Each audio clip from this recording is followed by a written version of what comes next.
Good morning, chat. I think I've pretty much got everything set up. I just gotta like make sure the camera angle and everything is good. Looking king. Oh, I gotta turn on the camera. Wait.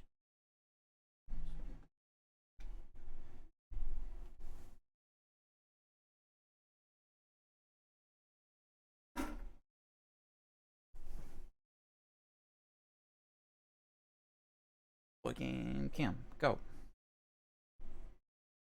Looking cam. There it is. Okay. Everything's kind of not quite lined up the way it needs to be, though. I don't know why I thought adjusting that would help. Magnets, magnets. Magnets, how do they work?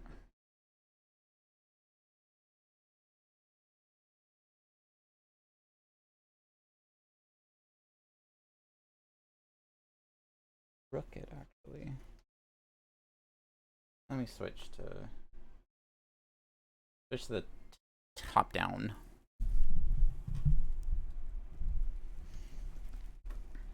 All right, chat. Trying to get things situated again.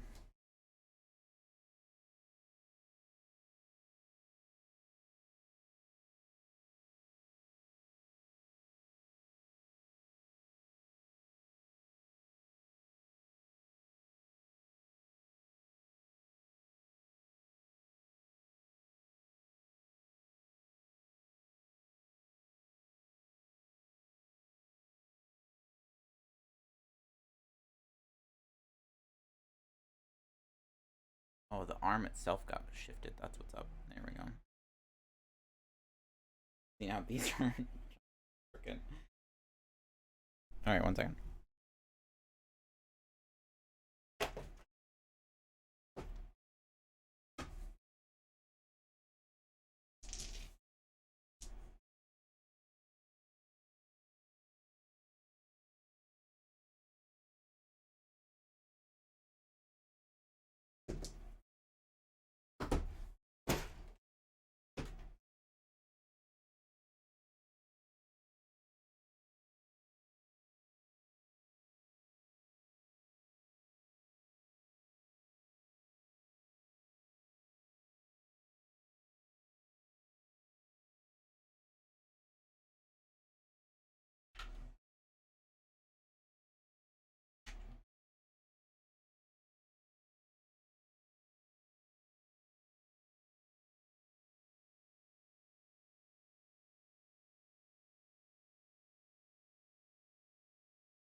Top one.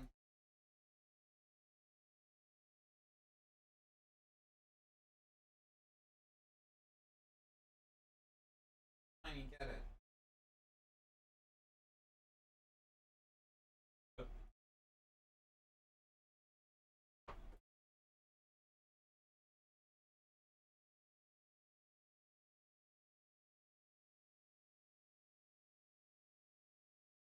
There.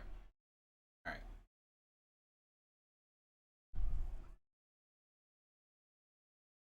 I think that's everything for this box. Yes.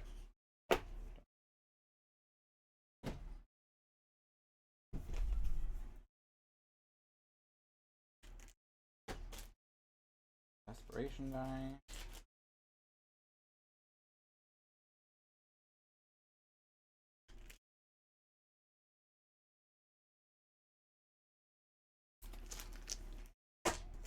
Cool.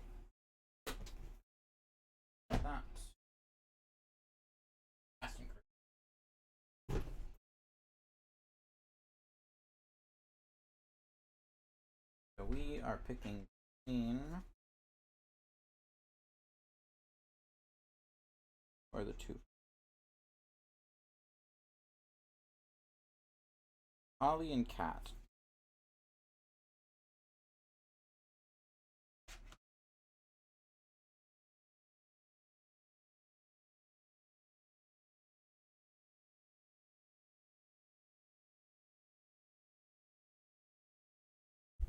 You know, I kind of want to try and find a way to make Final Girl into like a two-player co-op.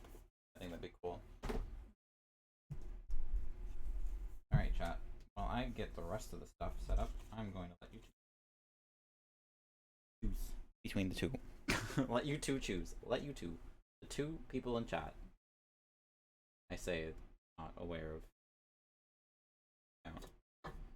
Because I never want to look at it. Because it's scary. On both fronts.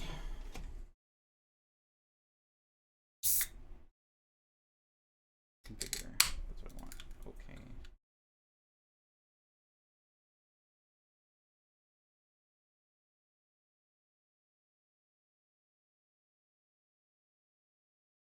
Not more. Yes, sir. Or last time. Sorry.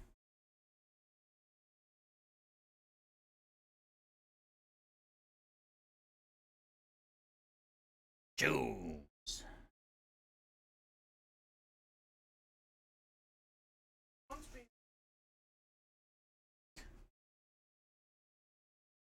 Okay. Okay. Okay.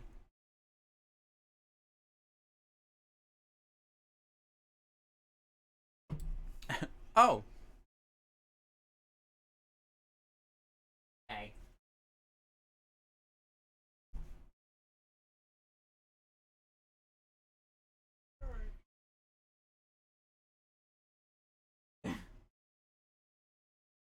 Trapped.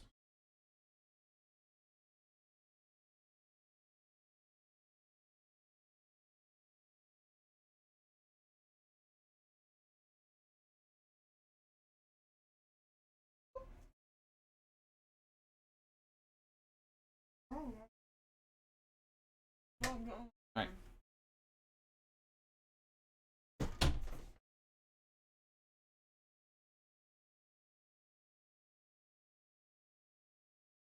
Today.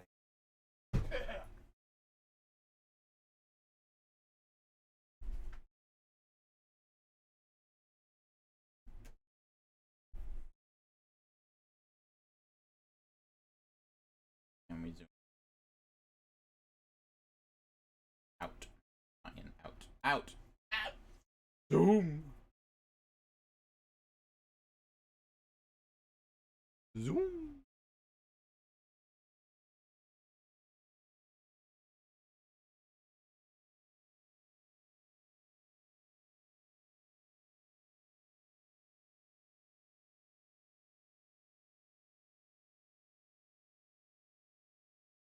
Air instead, actually. That up so I don't accidentally sit on it. Last thing I need to do is sit on the armrest and then have the entire chair flip sideways. Alright.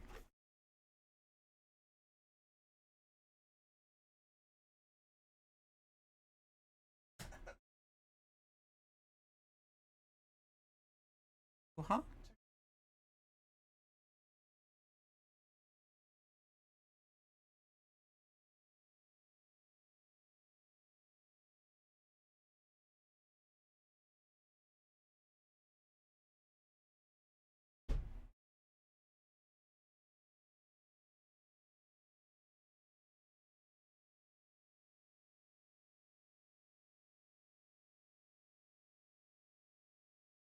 I'm gonna grab two of these now. Before we get the rest of the stuff set up. So I can get them out of the way.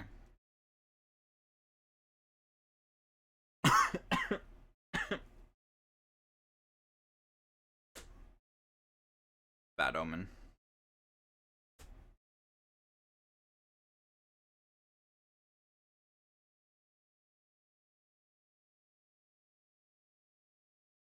I'll put this here once that space is cleared off.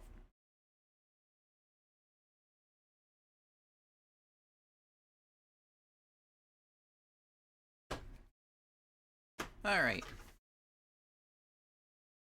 Let's take a look at this game. I'll start with the killer. The hunter. Wrong side. Had the right way the first time. Found the chance to open to like painfully bend them to shape. Wow! Look at him! Look at him! Behold, the hunter. Very ominous. Where's my microphone? There we go. Hi, he's very ominous.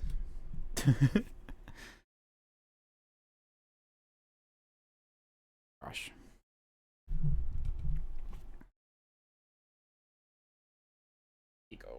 Ego.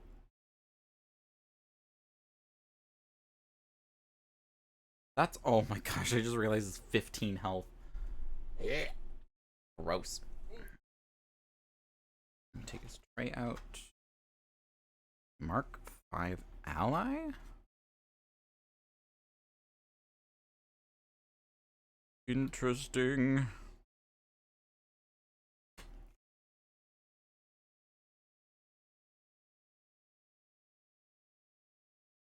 There. Flip this over for our location, and then I will refocus the camera.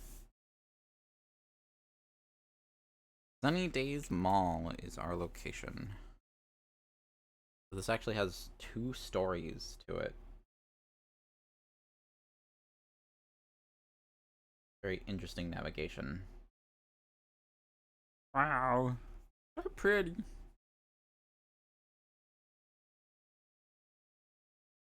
Alright.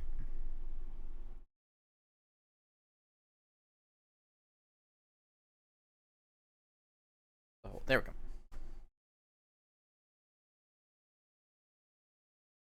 Savior ally.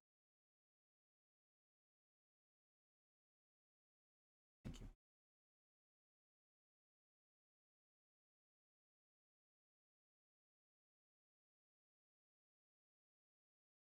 There we go. Alright. So I'm not sure which is the best to start with when setting this one up. I find usually the location's the better one to start with. 4 action cubes, 1 trust marker.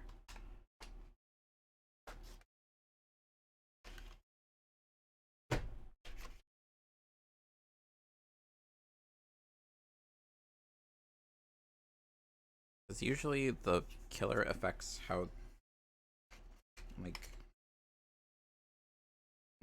affects the build, like the location build, more than the location affects the killer.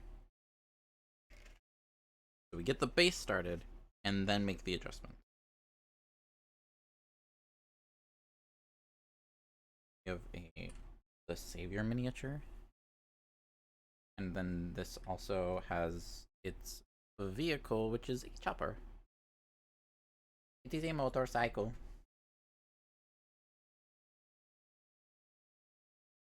Action cubes. I'm just gonna take everything out, and then we'll figure out what we need from there. Alright.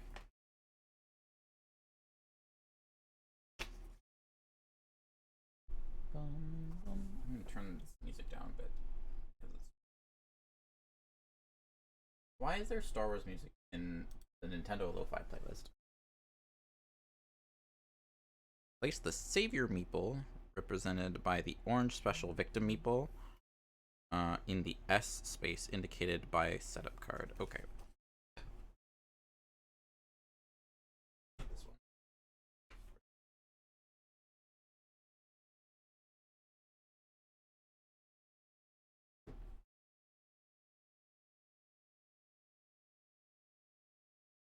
Set up all of our healths first.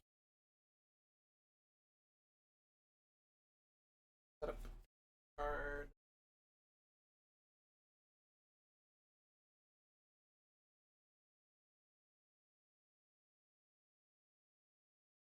Event cards and shuffle them.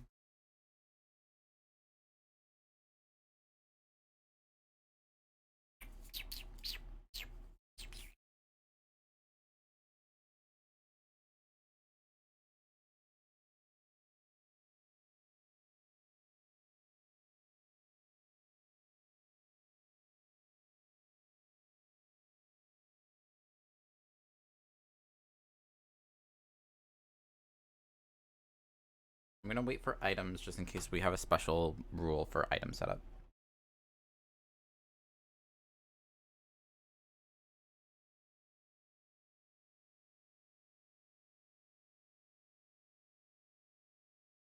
One, four.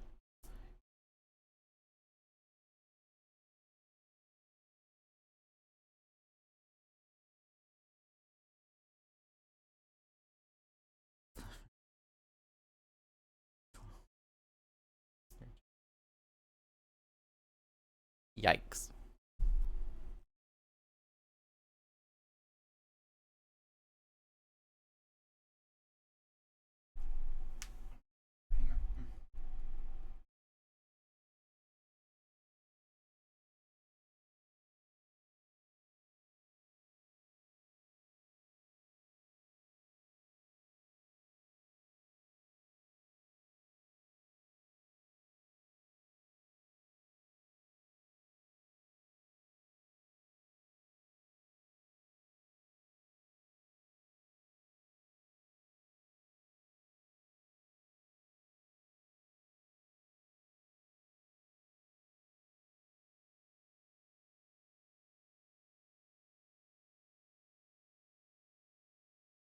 Not a lot.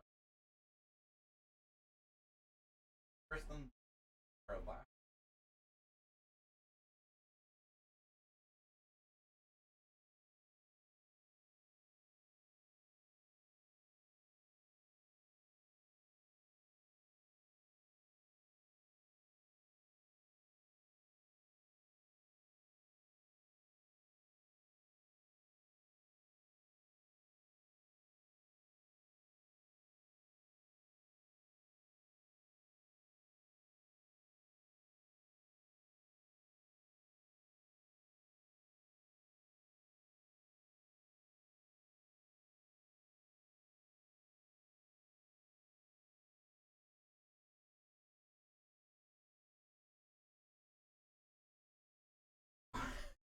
It's so messy. It's not as pretty as I want it to be, but oh my word, there's so many. All right, it's gonna get more annoying. Place the Save Your Ally card in your play area, putting 4 health markers on it and 4 action cubes nearby. Okay. Action marker. Put a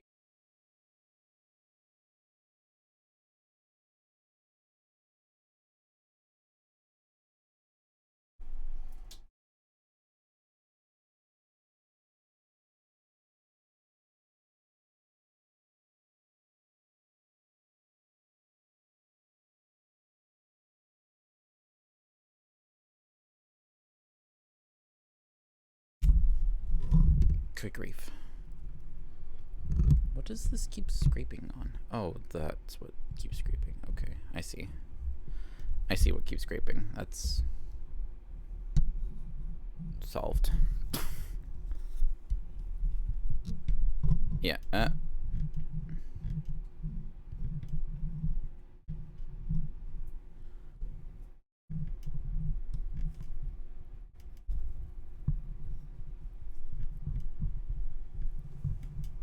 Should be solved. All right. Next step to the setup. Oh, I need to put the action cubes nearby. Him. There's action cubes. And then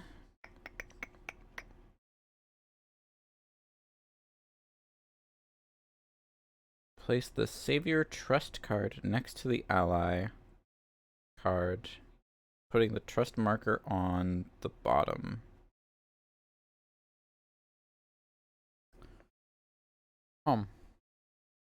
There's gonna be a lot of stuff going on.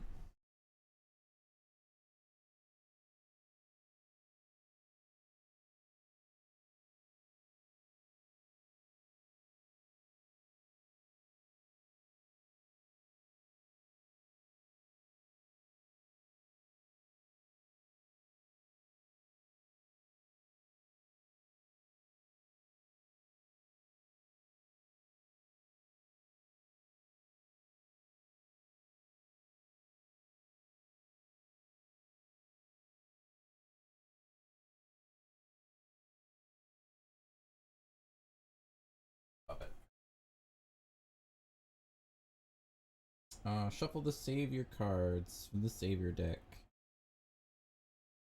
And the build trust action cards. Add the build.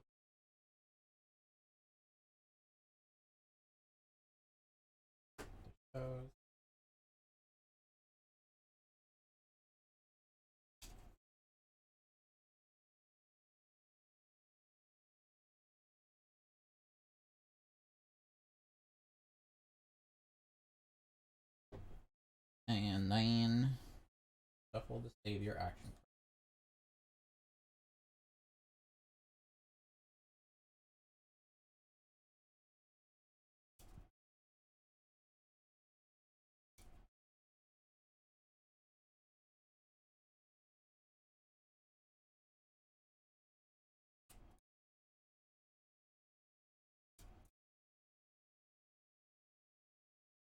Very involved.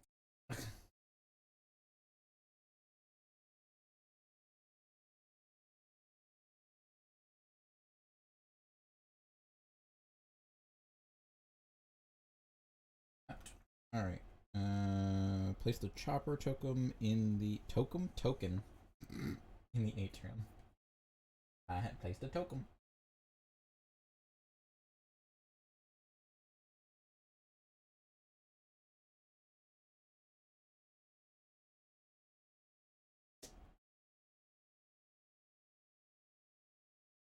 And that's it, other than special rules.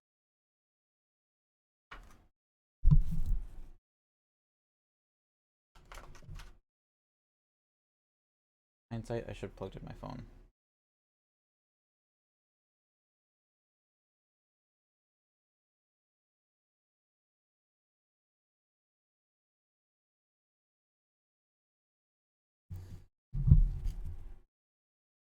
Okay.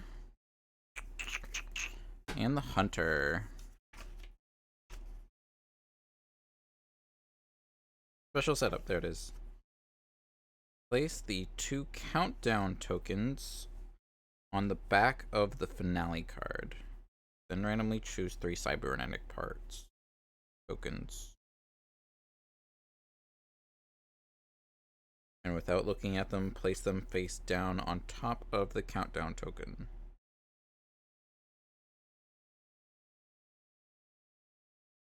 There should be a stack of 5 tokens in the back of the finale card. Oh. Oh boy. Well, I guess let me do basic setup real quick. Here's tarot cards. Is that the only thing with special setup for this guy? No.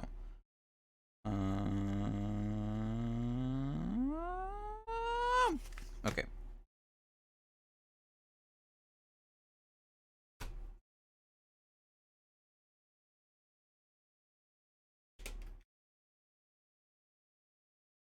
We have more action cubes with this one.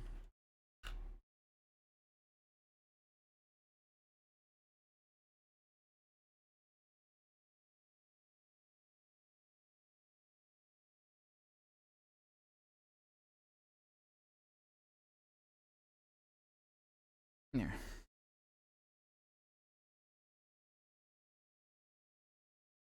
Alright, shuffle the hunter cards. Or the finale cards.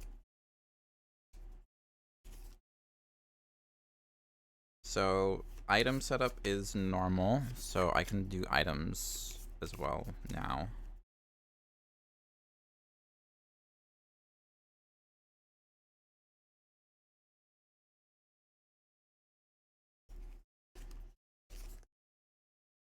Finale card.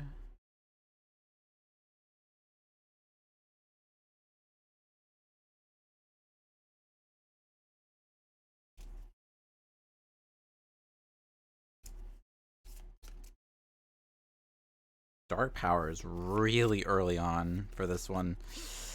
That's scary. Bloodlust Tracker. This needs to be on 5. Random Dark Power card.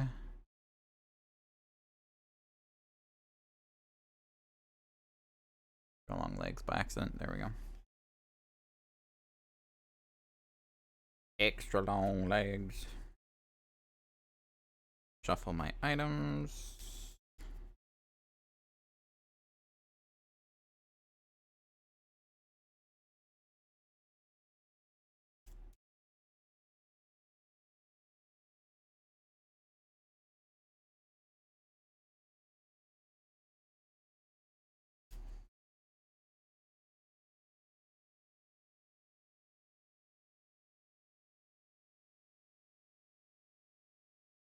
I see something that looks like a final token, which scares me. Like a final health token.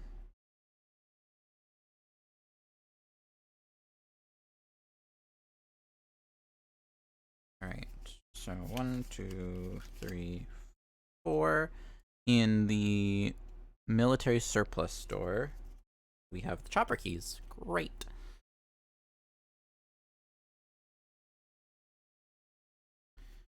One, two, three, 4. Also, I can do the setup. A leather jacket. And what?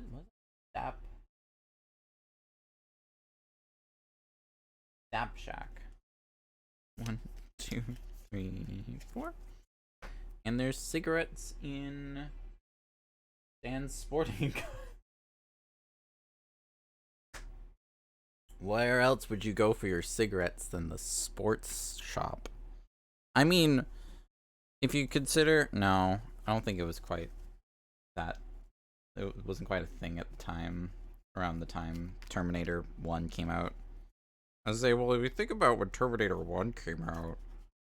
But this is based on Terminator 2. Even though I have not watched Terminator 2.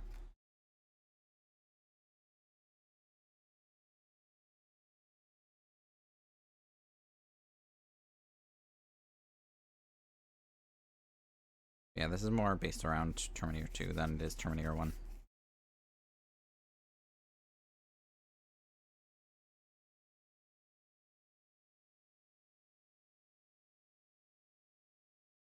Okay. 1, 2, 3, 4, 5, 6, 7, 8, 9, 10. I almost dropped a card. Alright. What's that? There's those. Alright. Back to the whole setup thing. I don't need these tokens yet, apparently. I'm gonna put these away. Catching on the corner of the mat. It's so much easier to pick them up off the mat. It's so nice.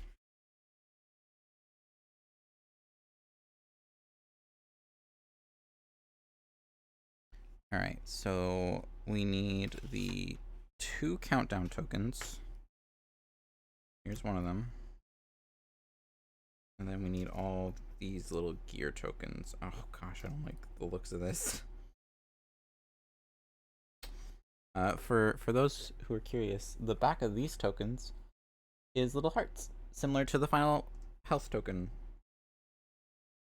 Yay! Love that for me.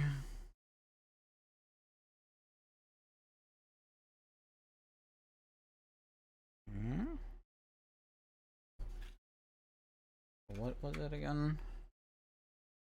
There's this second countdown token. Other random tokens I don't need. Other random tokens I don't need. Okay, that's all of those tokens. I'm gonna kind of shuffle these a bit. So, place the 2 countdown tokens on the back of the finale card. Then randomly choose 3 cybernetic parts. Without looking. And stack them on top of that. 1, 2, 3. We'll have a stack of 5 tokens on top of that corner.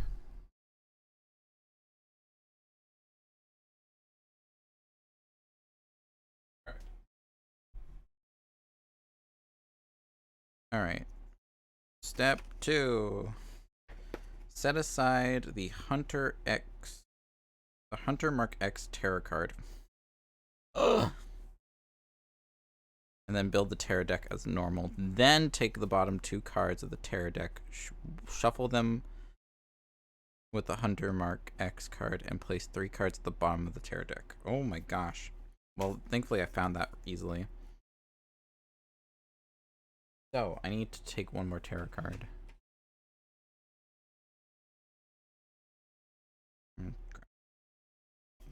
Random. I did not really look at what cards there were, because I found Hunter Mark X really quick. So set aside the Hunter Mark X Terror card.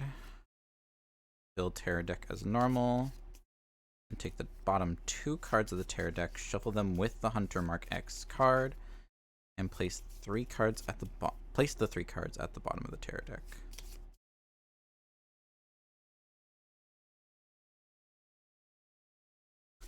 Place the Mark 5 meeple, which is the red killer meeple, on the killer starting space indicated by the setup, and then place the Hunter, or the Mark X, the Mark 10 meeple, which is a silver meeple, next to your play area to be used later in the game when Hunter Mark X appears. Place the Mark 5 ally card and action cubes next to the play area. These will only be used when the Mark 5 has been defeated and repaired. Oh. Oh, this is very involved. Alright, I need to shift this.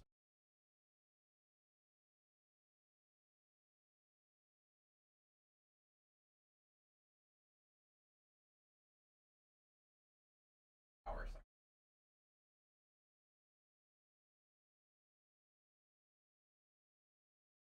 Bottom 2 tarot cards.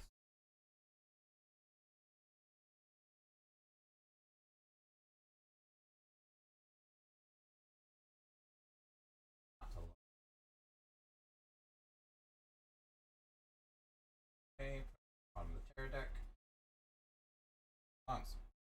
Okay. And then I just need the meeple for later. Okay, I guess that's everything. Alright. Great. Lovely. Fantastic. Love that for me. Thank you for your time. Alright.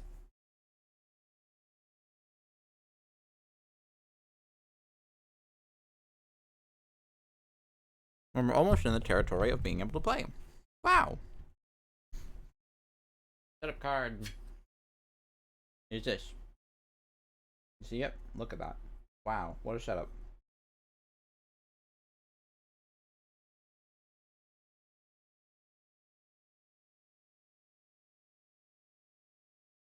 Black Friday. Killer is in the top left. Savior is in the far right. I'm in the middle bottom. And there's a lot of survivors, or victims. Wow, I almost nailed the focus on that. That was cool.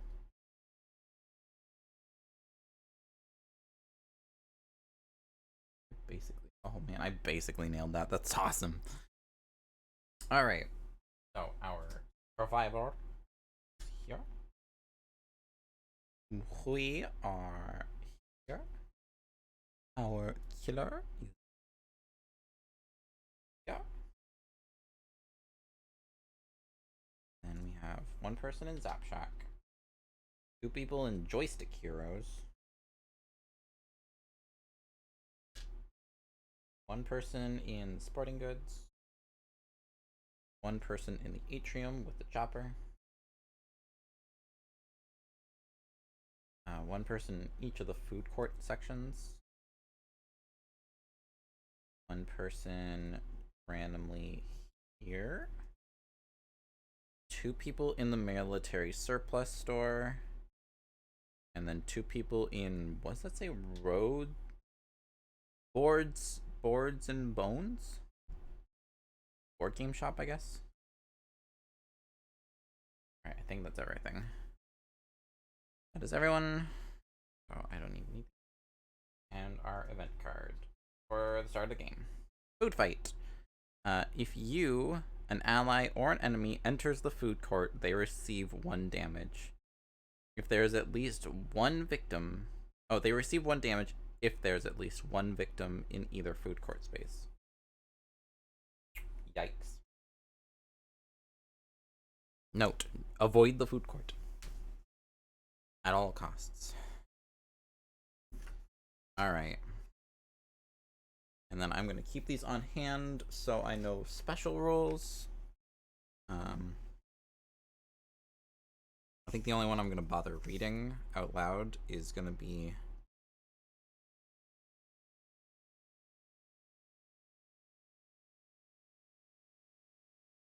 Oh, interesting. Alright. So I'll read the Savior first. So the Savior is a young teenager upon whom the fate of human race depends. It is your job to protect him, because if he dies, then you immediately lose the game. However, the Savior is reckless and mistrusting, and refuses to believe you until you've built enough trust with him. The Savior is considered an ally. The ally rules. Oh, there's just a see ally. Oh, see ally rules at the end. Okay, gotcha. Targeting the Savior and losing the game. The Savior is the killer's primary target. When an enemy would target you, it instead targets the Savior. These targeting rules are in addition to those mentioned in the ally rules at the end. If the Savior dies, you immediately lose the game. Oh, fun. Building trust with the Savior. There's a new action card called Build Trust, which can only be used when you are in the same space as the Savior. This will allow you to increase his trust level on the trust card. Increasing trust moves the marker up, while decreasing trust moves it down. The trust level will affect how much control you have over the Savior and how he will act of his own accord.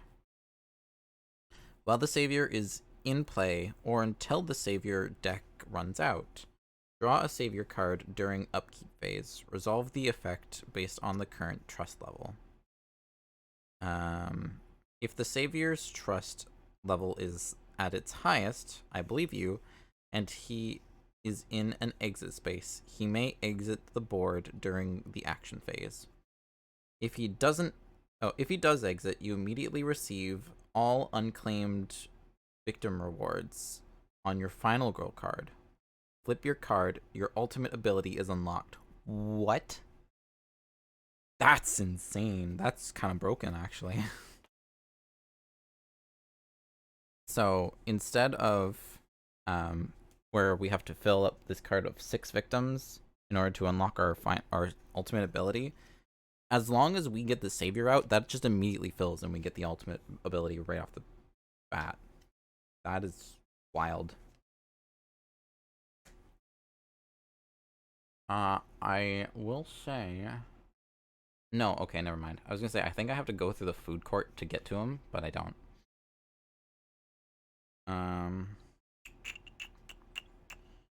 Panicking the savior. During the panic phase, the savior will panic the same way victims do. Okay, good.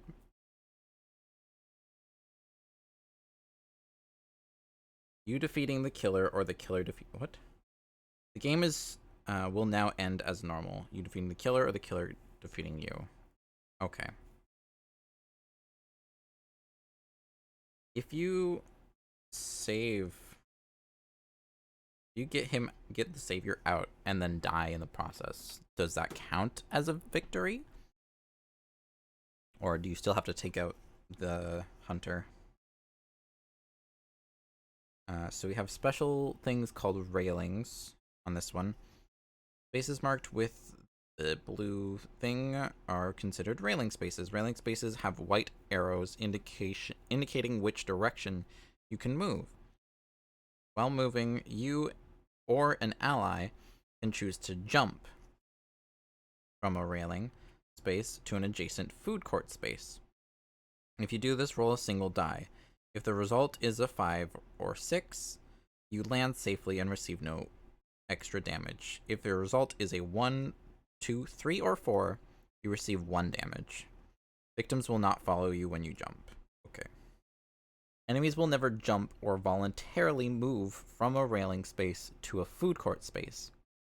If an effect causes enemies or victims to move from a railing space to an adjacent food court space below, they will receive 1 damage.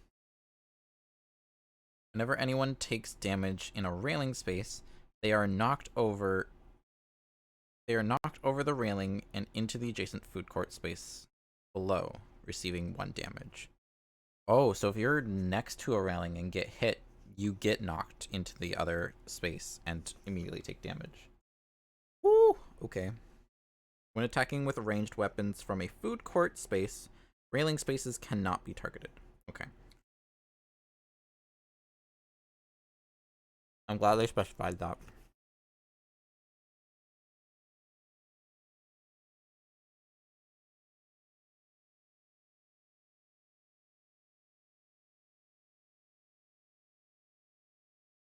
Whenever anyone takes damage in a store, they will be knocked through an eligible wall of your choice and into the newly adjacent space, receiving 1 damage. Place a destroyed wall token between the 2 spaces. So at any point that someone gets attacked while they're inside of a store, that's crazy. Alright, so the ally rules. Allies are companions that can help you against the killer. Allies are not considered victims. You cannot choose to have an ally follow you. Unless otherwise specified, allies cannot carry or use items. Victims will not follow allies, and allies cannot save victims. When you and an ally are in the same space and one is being attacked, you can freely choose who in that space will receive the attack, you or an ally. Except for this case, where it will always be the ally.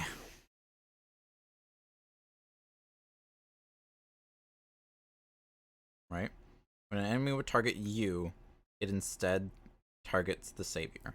Yeah. Great.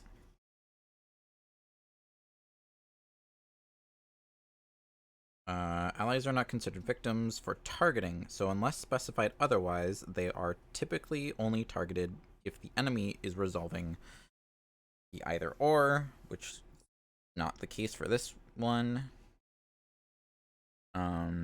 Most effects that would damage or would similarly damage allies. What? Oh, most effects that would damage you would similarly damage allies. Most effects that would affect your movement would similarly affect ally movement. Taking actions and reactions. Allies use action cubes to take actions, which are only allowed during the action phase, or reactions, which are allowed in any phase, but only as a reaction to an attack. Denote in blue on the ally card. Okay, I see. I see. During the upkeep phase, move all action cubes one space to the right, removing them from the card when they leave the last space. Once a cube has left the card, it is available again to use. To take an action, place an action cube on the leftmost space next to the action being taken. An action is not available if there is already a cube in the row of that action. In the row? Up, down?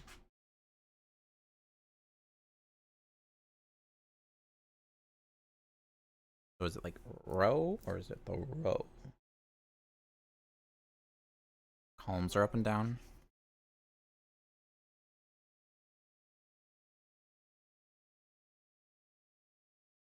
That does make a little more sense. Okay, cool. And then the hunter rules, special rules, I will just make notes of. Defeating the Mark 5, the final health token and health markers on the killer board are for the Mark 10 and do not apply on the Mark 5. Instead, in order to defeat the Mark 5, you must destroy each of its cybernetic parts. It takes 2 damage to remove a single part. Damage can accumulate with multiple attacks, but does not carry over to subsequent phases. Okay. For example, you can perform a weak attack and deal 1 damage, and a furious strike and deal another damage, destroying a cybernetic part. If you had instead ended the action phase without performing the furious strike, then the single attack from the weak attack would have been wasted. Oh. Oh, that sucks. Alright, we gotta get weapons ASAP with this one. Multiple cybernetic parts can be removed with 1 or multiple attacks in the same phase. Okay.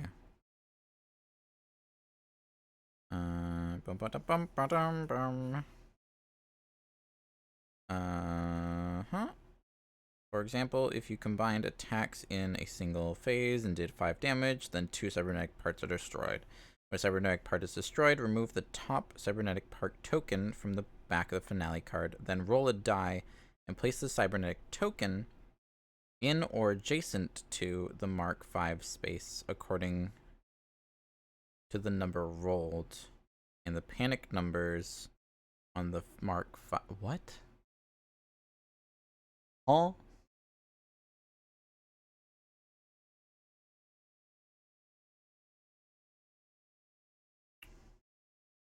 Mark 5 is defeated and shuts down once all cybernetic part tokens have been removed from the finale card. Leave the Mark 5's meeple where it was on the location board, then take the Mark 5's dark power card, revealing it if it's still face down, and slide it under the ally card.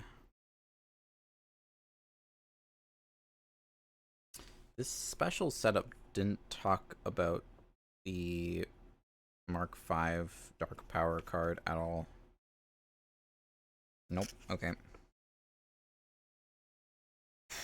Countdown tokens. When all cybernetic part tokens have been removed and only countdown tokens remain on the top of the finale card, ignore the killer action on the back of the finale card and do not draw a terror card. Instead, remove a countdown token at the beginning of the killer phase and increase bloodlust by 1. When the second countdown token is removed, draw a new as soon as the second countdown token is removed, as well as when resolving the hunter mark. Oh, okay. So either or, whichever happens first, removing the countdown token or revealing the hunter mark X tarot card. Draw a new setup card and place the silver killer meeple for the mark X in the killer starting space indicated on the card. The mark X is now the active killer. Whew. The Mark V can be repaired and converted into an ally. To do this, its destroyed cybernetic parts must first be retrieved. To pick up a cybernetic part, spend time during the action phase while in token space. Cannot do this while moving through the space. Oh, that's what it means by removing the token and following the panic rules. Okay, I get it now.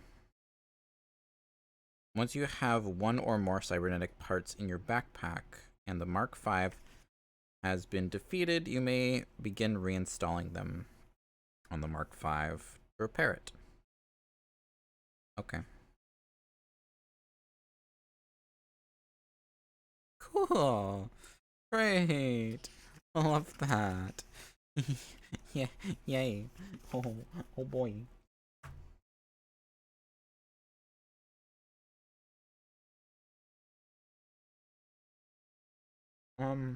Alright. Well.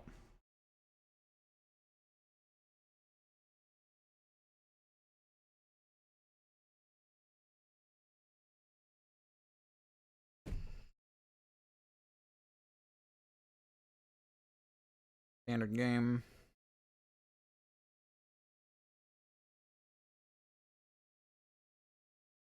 We are using cat. Color is the hunter. Our location is Sunny Days Mall. Next. Yep, Black Friday is our thing. Wow, that actually gave me Black Friday immediately. That's awesome. Current phase, action phase. Alright, chap. I don't know where to put this. Where did I put it last time? There.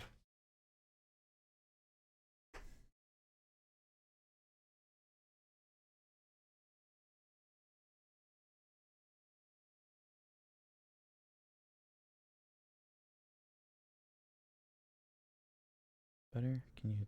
No, that's too dark now.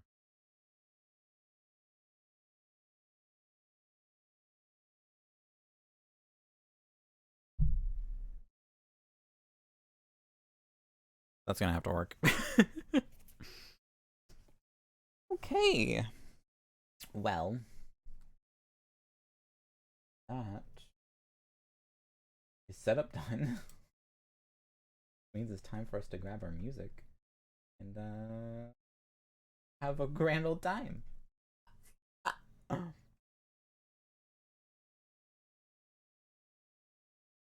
Where's my other earbud? I misplaced it. It's right here. I feel like I should do sci-fi music.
I've met the day requirement.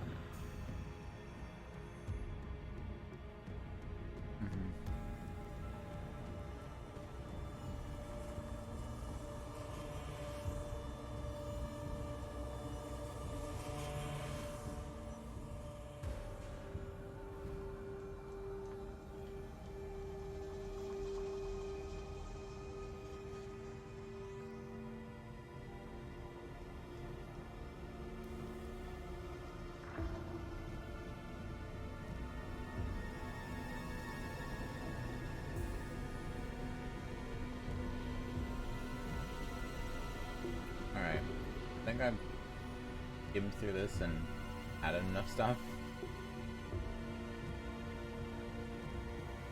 We will add and remove as need be. But I think now, without further ado, chat, it is time for us to begin. Final girl, the killer from tomorrow.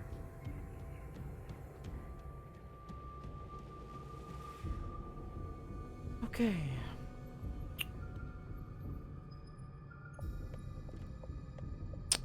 I am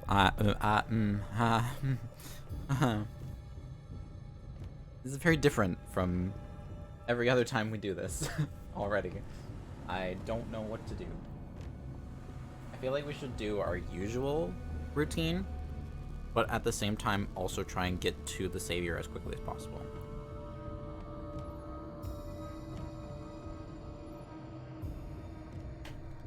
So, let's do our usual routine of just doing a focus.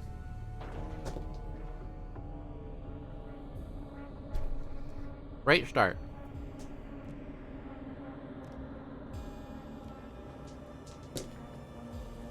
Alright, there's one. One success. Where I start. I'm gonna walk now. Once again, a one success. I'm gonna go this way. And then I'm gonna walk again. 0 success. I'm gonna just not take anything from that. We do have 0 points, which means I don't get to do anything for planning phase. I don't get any cards.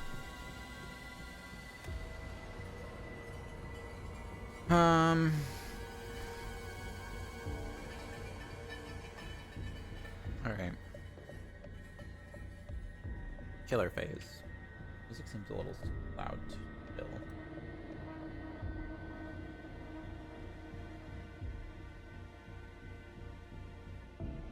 It'll be fine. It's fine.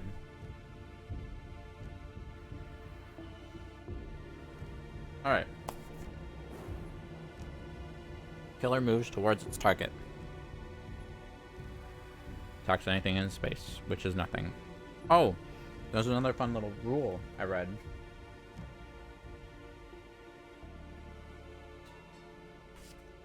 Where is it?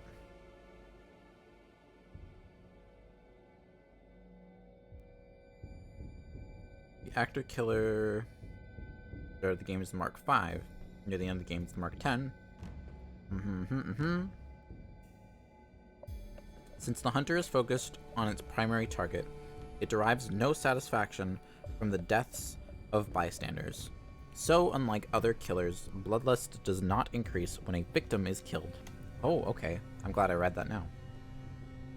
Instead, bloodlust increases when the hunter either deals damage to you or an ally, or is damaged itself. This represents the hunter's cybernetic brain, learning from these attacks and becoming smarter after each clash. Bloodlust can only be increased this way once per phase. For example, if you were to play a retaliate card and both you and the hunter damage each other, bloodlust would still only go up once that phase. During the panic phase, in addition to normal panicking rules, victims in the hunter's space also panic if bloodlust increased that turn. That's what I read.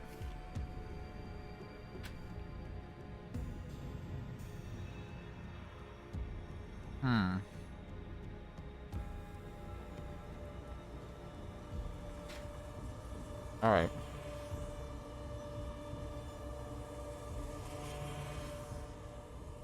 Terror card. Okay. I was like, what am I missing? Eliminate all obstacles. Attack. The hunter kills one victim in each adjacent space. There are 2 adjacent spaces. Well.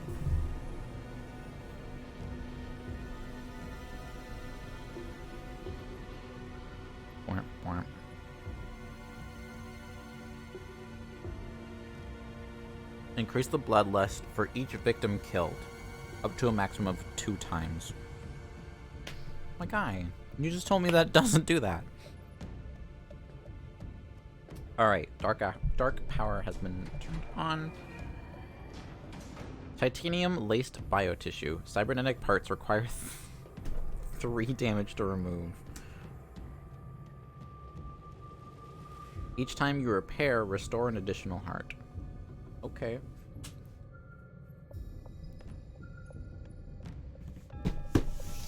Great. What a great start. Let's see.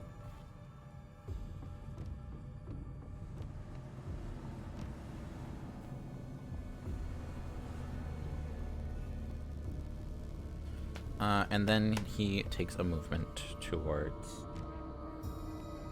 Savior. Oh, what was the rules for Savior? Was it on upkeep phase we draw a Savior card?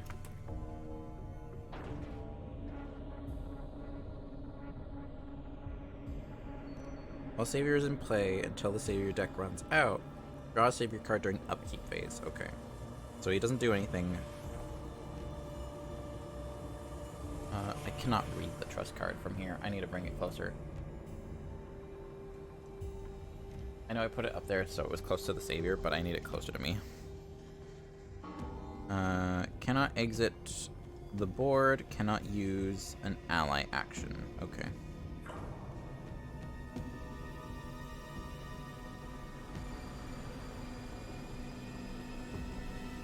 Let me put this over here. My big old head's in the way of the token, though. So let me put this right there. Alright.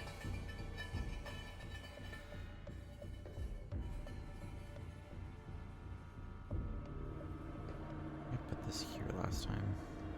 That looks better. Okay. So that was that. Panic phase. There's no victims in his location, so we don't have to worry about panic phase. We are in upkeep phase, which means we do need to turn over one of these savior cards. I'm not stealing, I'm just borrowing. At the one we need, move the savior to the nearest search location and discard the top 2 item cards. Well, there goes the cigarettes. He also moves closer to the killer. I'm not even gonna look at what the second item card is. I'm gonna keep that a mystery. Alright.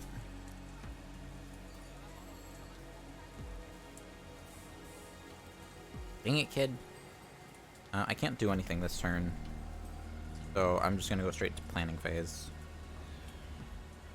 Which means I have 6 points into going to planning phase. So I'm gonna take both walks, both focuses. I'm gonna take one of the build trust cards. 2 points. And then I'm going to take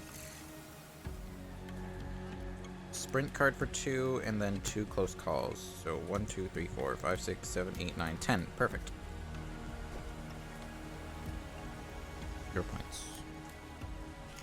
So we have 2 walks, short rest, weak attack, 2 focus cards.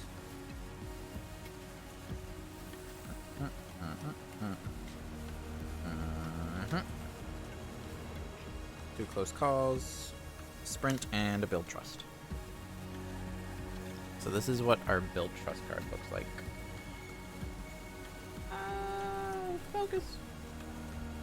I have to manually focus this every time because if I put it on autofocus, it'll freak out when we're playing the board game. So there's a single success, double success, and a triple success. So we really need to lower the horror tracker as much as possible so that we can hopefully get a triple success and get that trust level faster.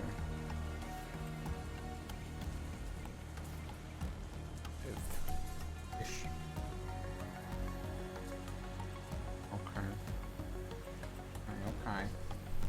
Okay. Hi, Libra.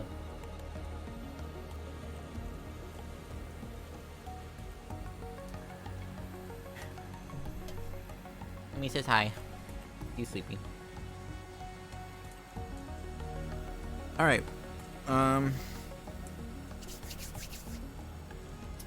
Okay, that was right. Planning phase. So I need to go to killer phase, where he's going to move closer.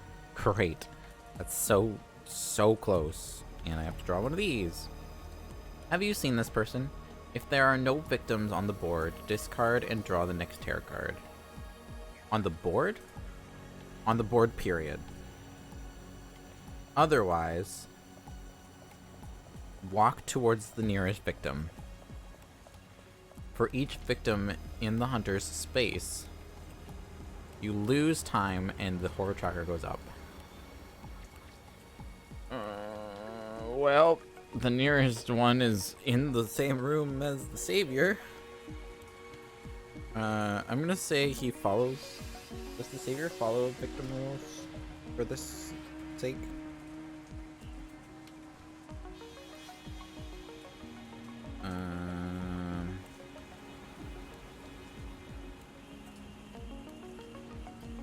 Because the savior follows victim rules with panic.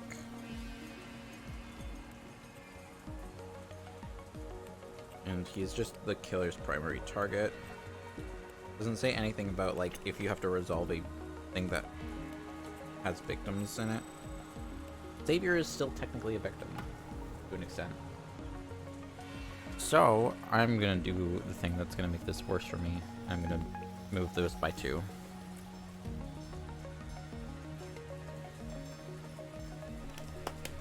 Great. Okay, great. The killer is now in the location of the savior. That's great. It's fine. Savior card. You're full of shiz. I'm not in danger. I gotta increase the horror tracker by 2. Well, I only get 1 die. Great.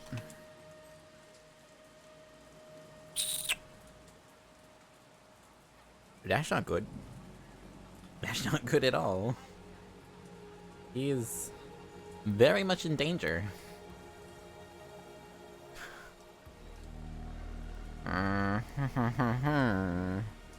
Alright, well. Oh, we are on turn 3. This needs to go up by 2. 1, 2. Here we go. I need to roll a focus.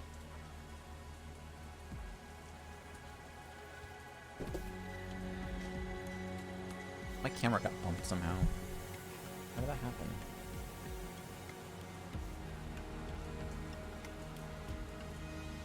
There. That's about where it was. I failed my roll. I'm going to re-roll with close call. That's a partial success. I'm going to re-roll with close call. Thank you. I already used both close calls. Great. I'm going to do another focus. That is a single success. Because if I didn't do that, the horror tracker would be going...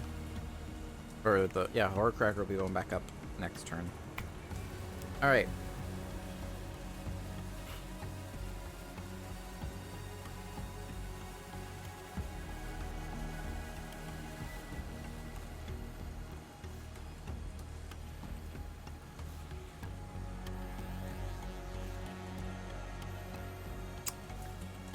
Things are about to get a little dicey, chat.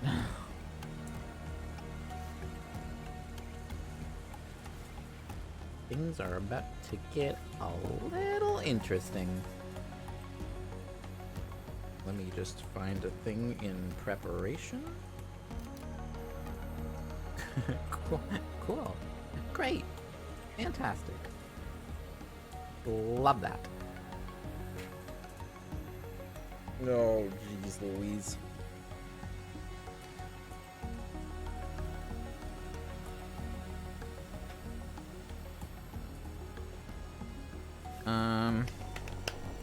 Alright, I need to walk.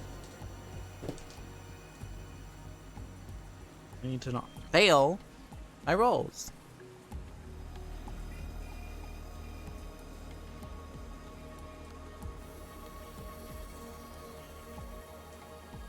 I'm gonna take the damage and move a space.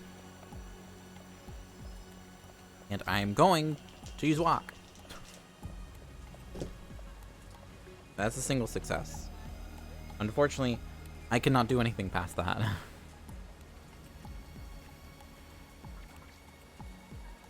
Because the turn immediately ends.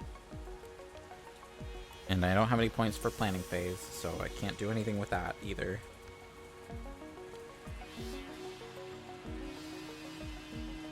Welp. Time for things to get fun. Killer phase. Killer moves towards the savior. He's already there, and he attacks.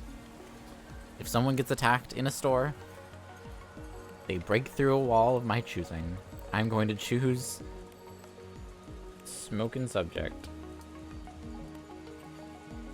So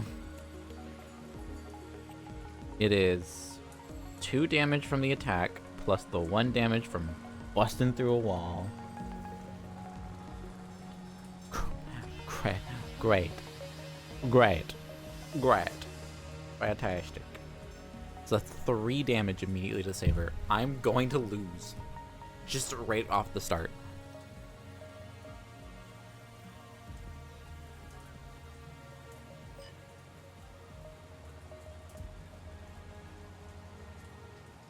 You guys can't see the Savior's health. He's down to 1 health already. Fantabulous.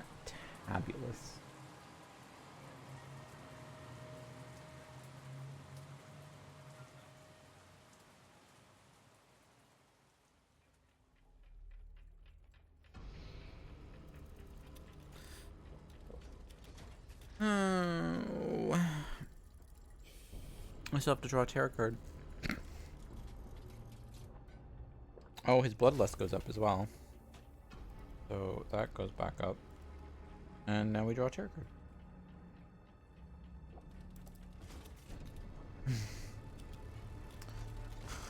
card. It's like a freight train. Move towards the savior and attack. There's no way we'd lose immediately.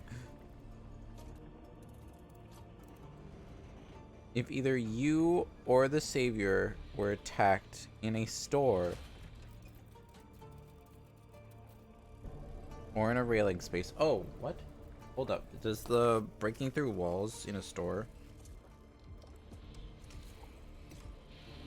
not work that way?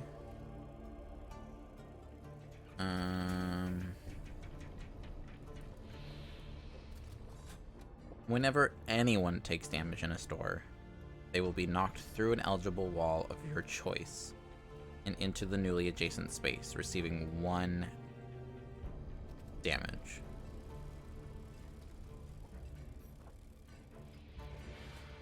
Oh, they receive an additional damage. I see.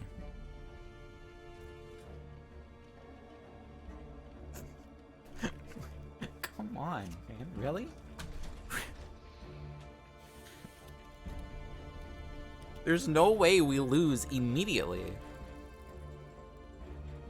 The savior doesn't get a final health token at all.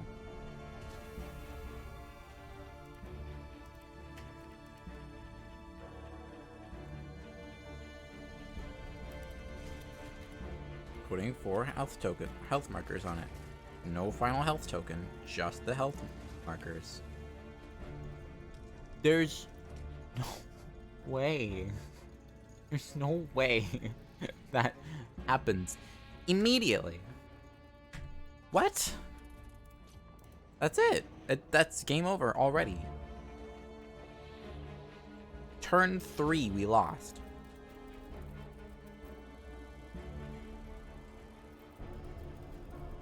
Turn 3, dead. I lost.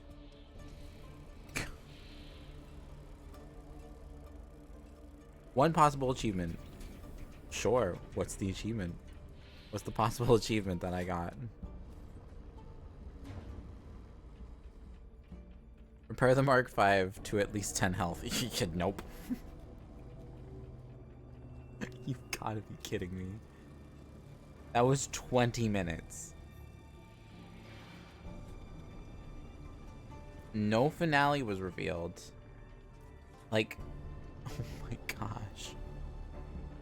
I never even got close.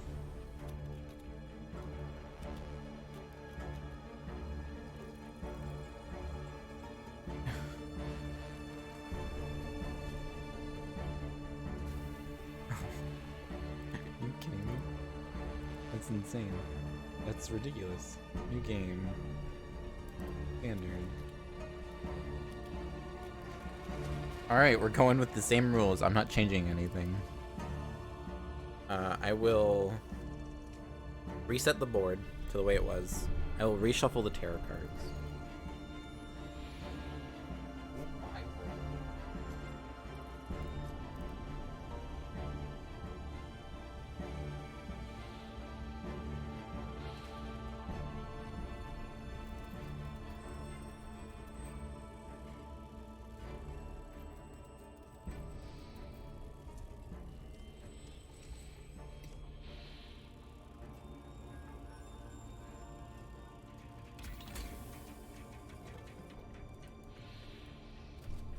That's insane. Just immediately.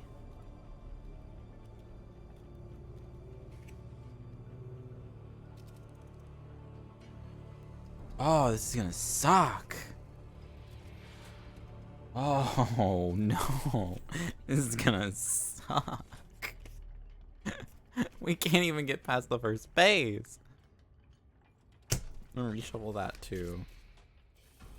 I'll draw a new event card as well. Do a few things differently.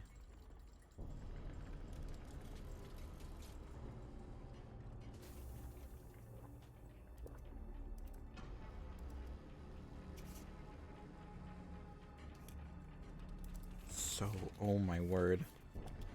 That went by so quick.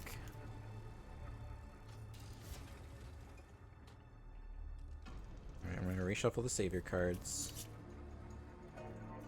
I have to put these items back. I'm rewinding time. I'm not gonna I'm gonna do a light reset. I'm gonna stick this randomly in the middle. And then flip over a random event card. Alright, our new event, Wet Floors.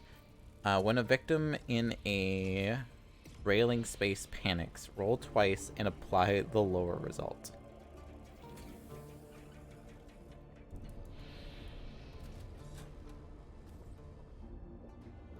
I accidentally bumped everything. Oh my gosh. This is gonna be a nightmare.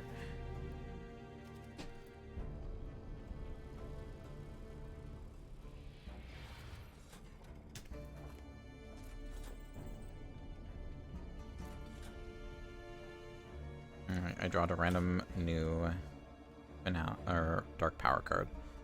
It is not, I made it guaranteed to not be the same one as it was last time.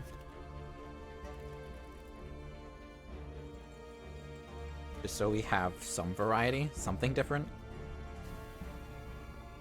Dang. Dang, dang, dang.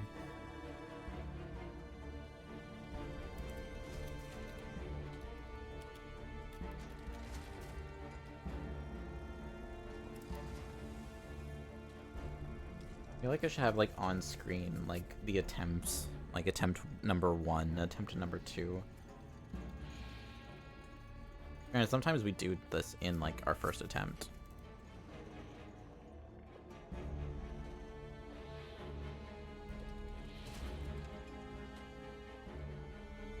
That was so fast. That was so incredibly fast. So incredibly disgustingly fast.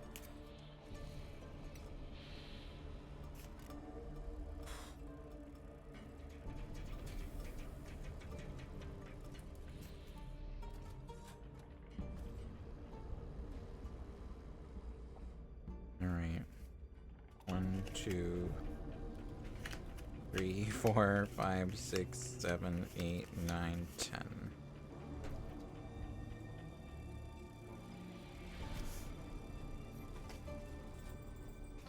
Mixing up the bottom cards with the Mark X card.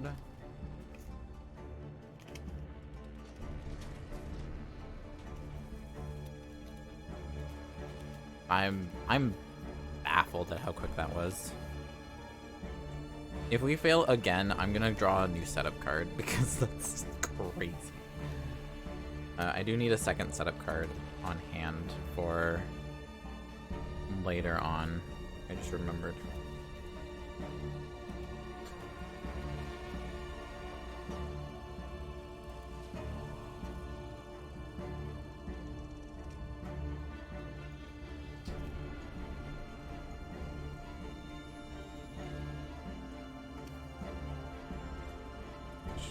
Alright.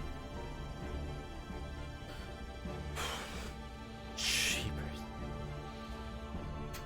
Alright. Let's try this again, shall we? Let's replace these. And take all my 0 costs back.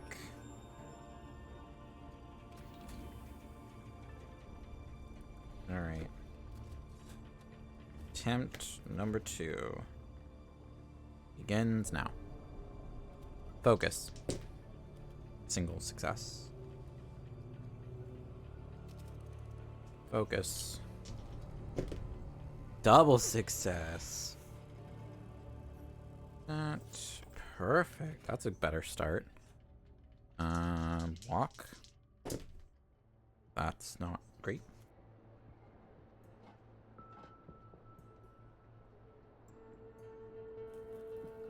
And walk. That's better.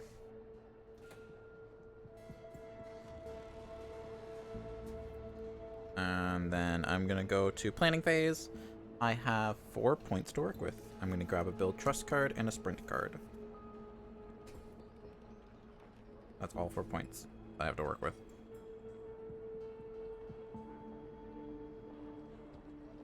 Alright.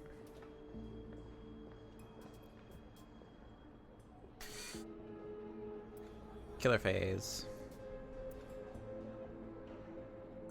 Move. Draw tarot card. Target acquired. Increase the horror tracker. Move towards and attack anything in the space. Nothing in space, so we're good. Alright. Upkeep phase. Sorry, I clapped right in the microphone. Upkeep phase. We draw a savior card. You're not the boss of me.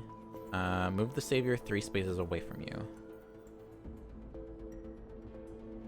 What would be 3 spaces away?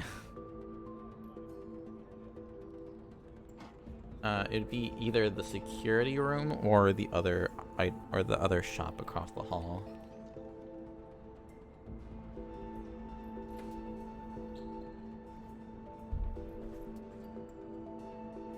I'm gonna move him to the security room. That does unfortunately mean he is closer. Not great. Upkeep phase is done, so now we go to action phase. I can no longer get to him with a sprint. 2, 3. Okay, so I'm going to still use the sprint. If it is a double success, I'm just moving 2 spaces.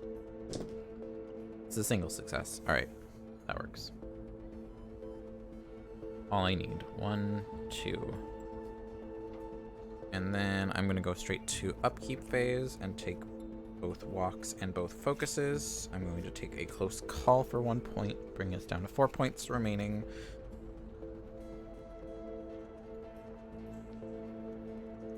4 points remaining. Distraction for 3 points. 3.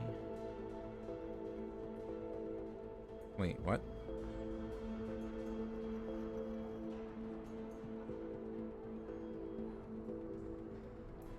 I was at 5. I took that for 1. 3. Alright. 2, 3. Okay, and then the close call. 1, 2, 3, 4, 5, 6, 7, 8, 9, 10. Perfect. I'm gonna keep build trust on the top level for you guys. Since it's a special card.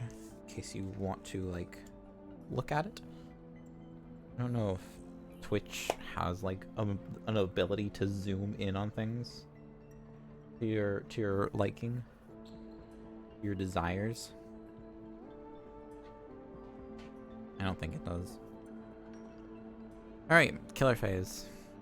Make one move towards and attack in space if possible. And then terror card. Target acquired. Horror tracker goes up by 1. He moves into the space and attacks. It is not a shop. I believe it's only if you're in one of the stores. Does that event happen? Whenever anyone takes damage in a store, the security room does not count. So that is only 1 damage dealt to the savior.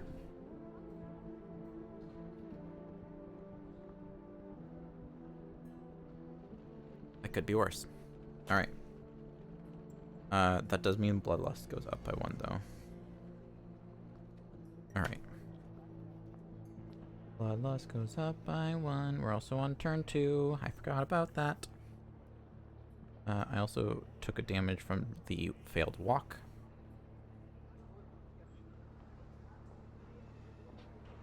Alright.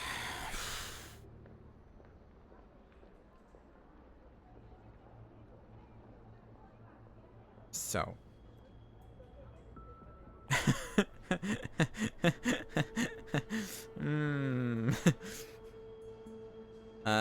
First things first. I am going to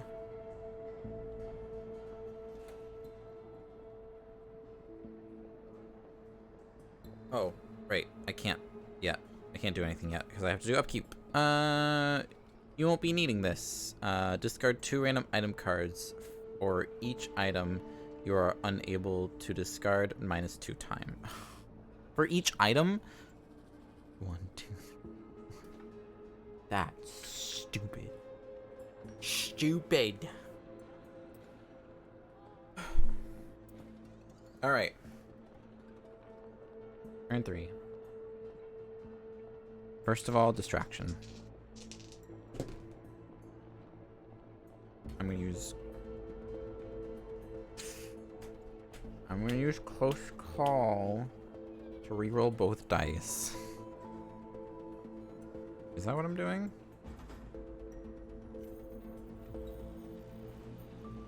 Yes. Oh, no way that worked out. Alright, distraction. Double success. Or tracker goes down by 2.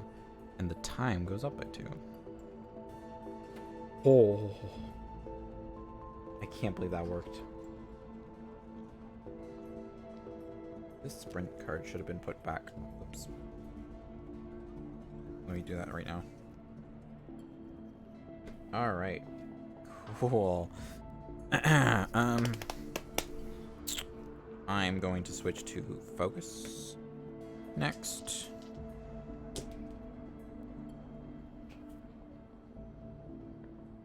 I'm going to use the close call and reroll one of the dice. Dang it. Alright. -2 time. Nothing else happens. Focus again. -2 time, and that's all I can do. Dang it. And I don't even have points for... Unless there's... Nope. That's it. That's all. That's everything. That's it. That's all I get to do.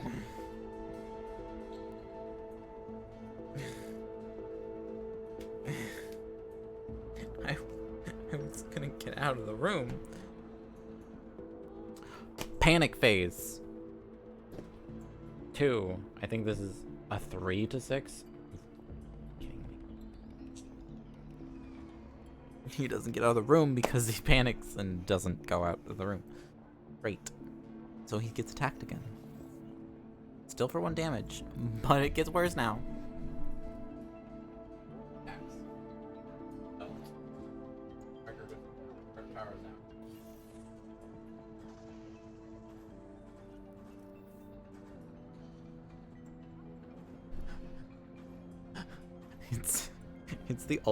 It's the ultimate dark horror ability.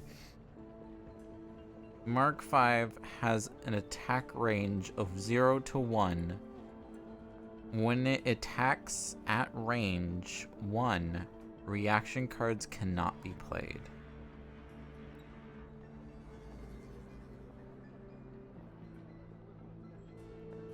However, when we have the Mark 5 power, a Mark 5 does an additional damage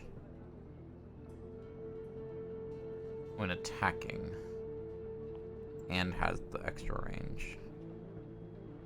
Right, he has range now.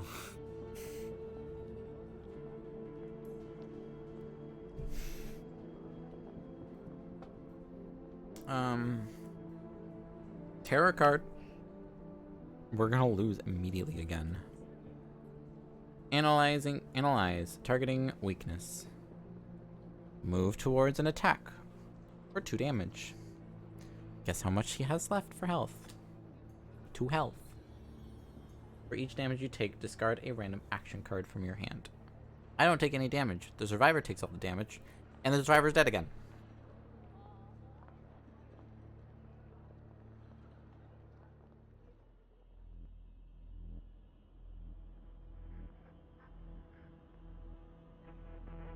Are you kidding me?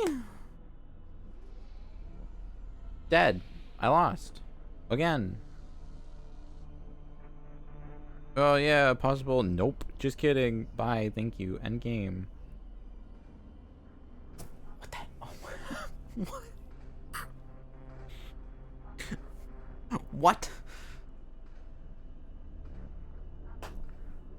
Alright, like I said, I'm taking a new setup card. After that, I'm taking a new setup card. This is insane.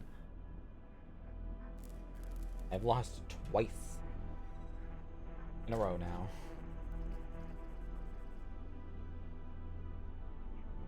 Taking a new setup card. Can't believe the ultimate dark power. Come on, man. What is this game? Wow, this is so hard. This is insanely difficult. It's not even close calls. We're just immediately getting destroyed. I have a feeling Black Friday is like the hardest of all of them to do.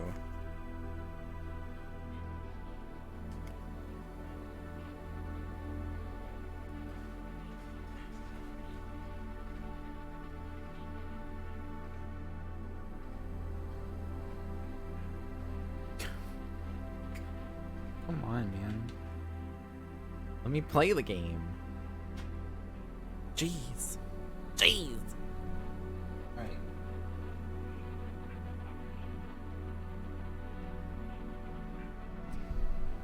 Alright, our new setup is called Food Court Face-Off. This one might actually be possible.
Alright, our new event card.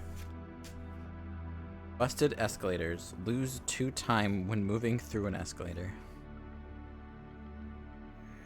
Why? Why? Why? Why, Bob? Why? Why we gotta do it like this?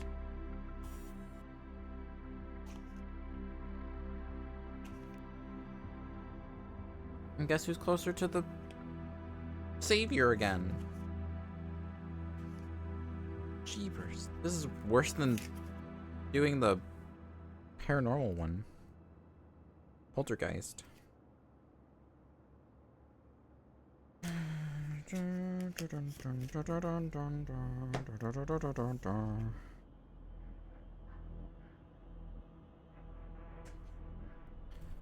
Good grief. Attempt number 3. Alright. Final girl. Killer of tomorrow. Attempt number 3. Let's go. Alright. So first things first. I would like to...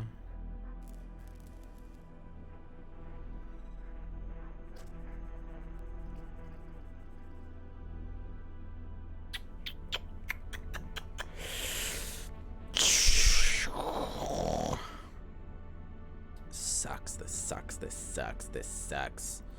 I'm gonna focus. I'm gonna just keep things going the way it usually does. That's a double success. Focus again. That's a partial success, which means it's not a success. I'm gonna walk. That's a double success.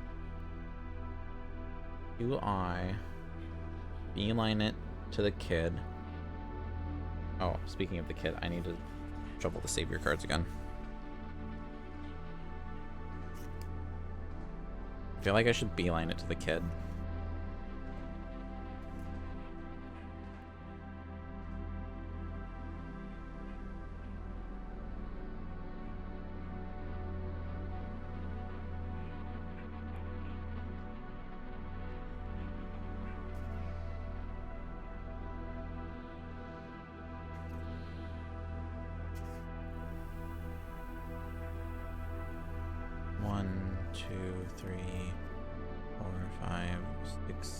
Or 1, 2, 3, 4, 5, 6, 7. It's 7 spaces no matter which direction I go, so I'm gonna play it safe and not go the same direction as the killer. Because I could do walk 2 spaces to here, and then I would have to hope that my next walk is successful so I can go up the escalator. If it's not, he will move into my space and attack me. Yay.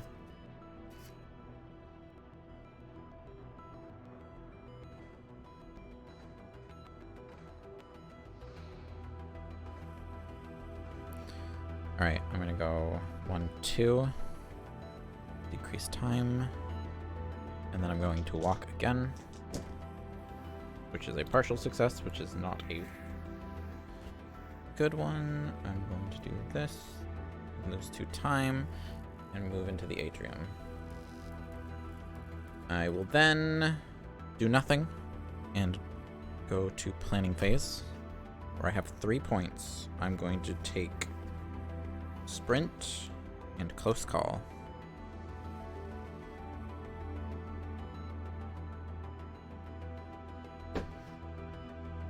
And then we'll go to the killer phase. Step 1. He moves towards his target. He does not attack the victim because he does not care about them. Tarot card. Deploy countermeasures. Place a countermeasure token in each space adjacent to the hunter.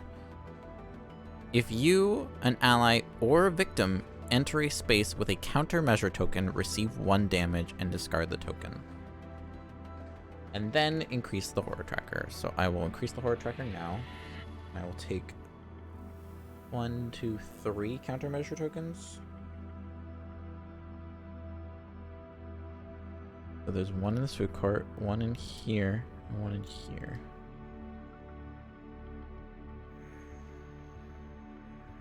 Oh yeah, I also could have gone around him this way if I wanted to go up to that room.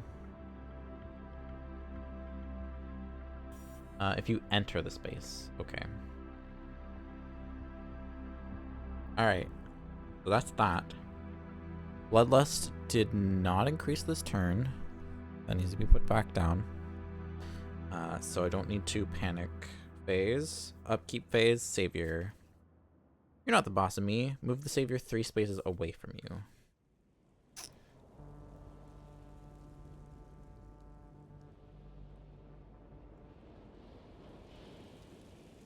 I think the most we can do is 2 spaces.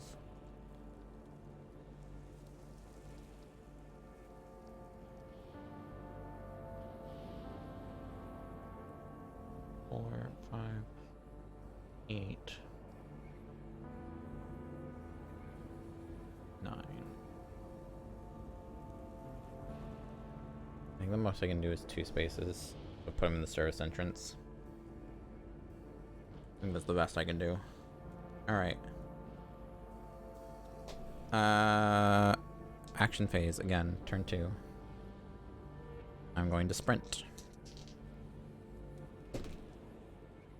I will take the single success. Lose 1 time and go 2 spaces. Oh, I was supposed to lose 2 time from the escalator. Which technically means I shouldn't have been able to buy... Oh, wait, no. I was in the atrium. 1, 2. So I lose 2 time now from the escalator. Okay. We're good, we're good, we're good, we're good, we're good, we're good, we're good, we're good. We're good. I did not cheat it at all. We're fine.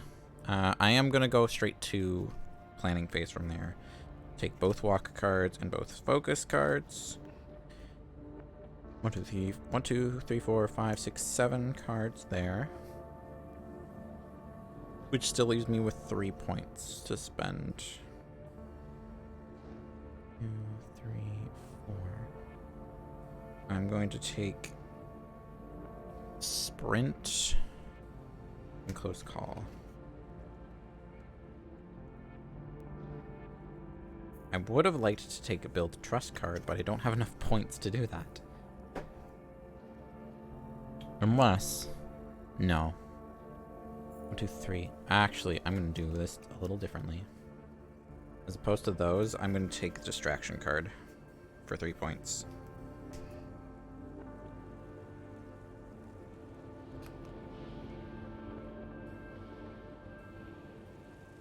Killer phase. Moves to 1 space closer. And I draw a tarot card. It hits like a freight train.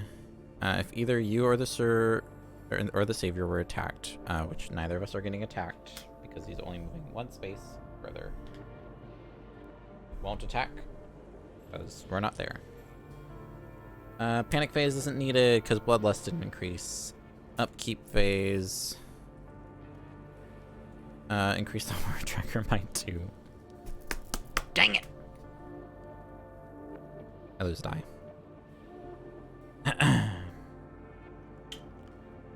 I'm gonna focus. Turn 3. We're back to action phase. I'm going to focus. This goes back. Focus. Partial success. I'm going to use close call to re-roll it.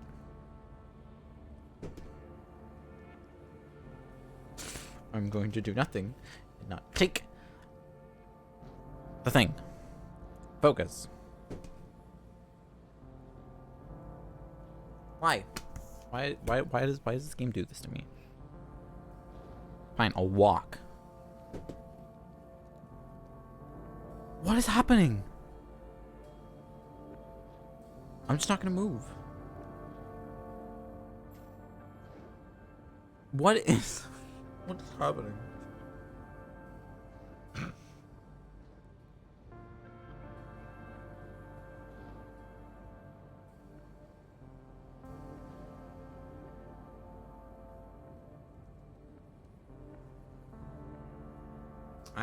I'm not gonna do anything, I guess.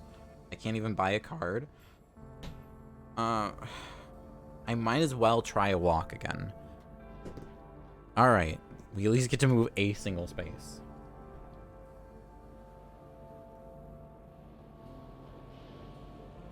Jeez.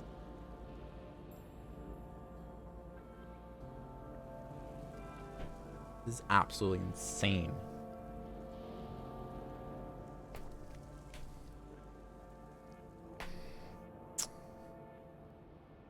Well, killer phase. Takes another step forward.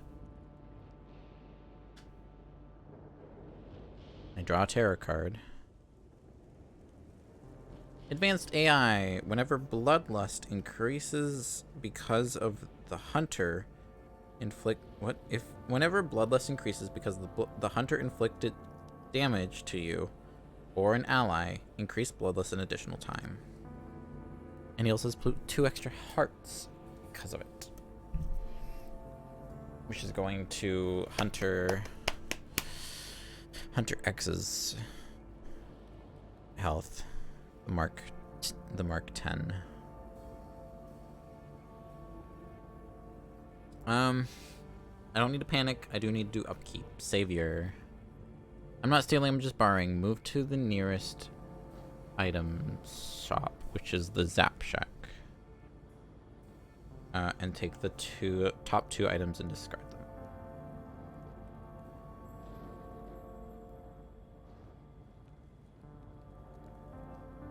That sucks. I am not going to do anything this turn. I'm going to take my 2 walks and my 2 focuses. 1, 2, 3, 4, 5, 6, 7. 2 close calls for 8, 9. That does put him closer to me, though. 2. And then I'm going to take the other distraction card for 10.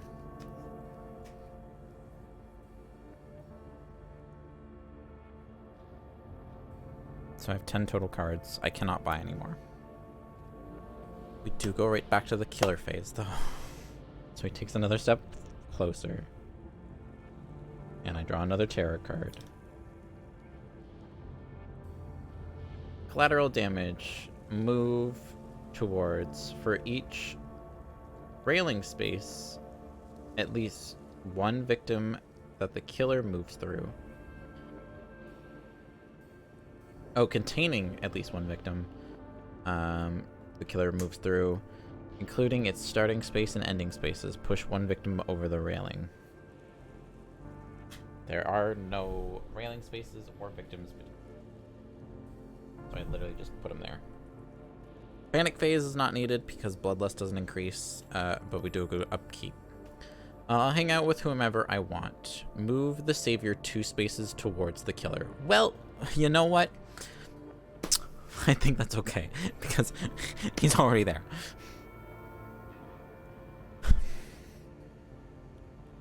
Turn 4. Action phase. I am going to focus.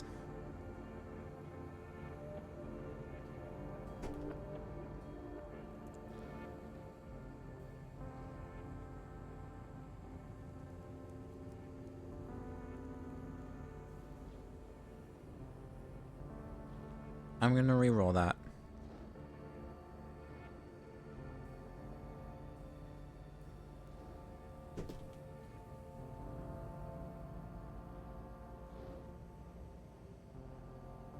I'm going to take the 0 success and do another focus. What is going on with this game today? I don't... This is the worst luck I've ever had in Final Girl.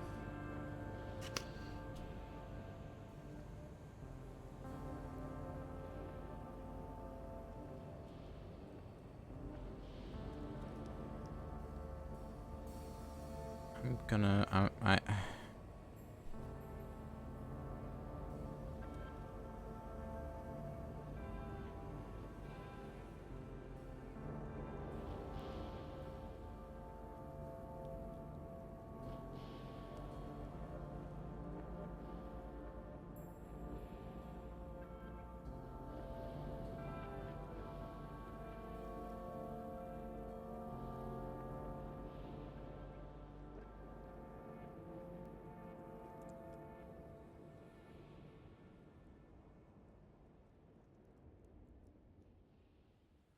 I'm gonna do a distraction.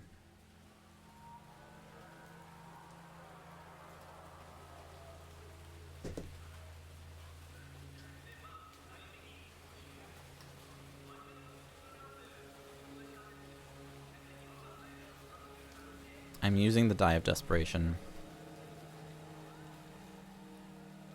I am doing distraction.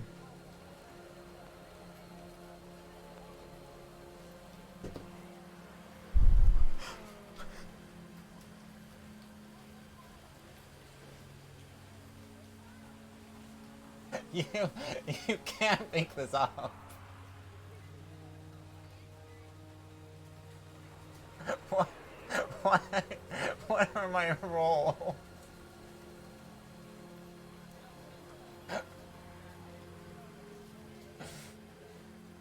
Oh my god. This game doesn't want me to win. What is happening?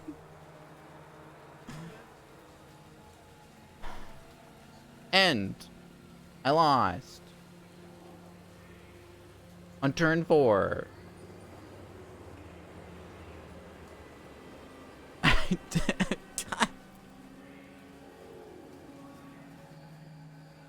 It's literally a 1 in 6 chance. Wow.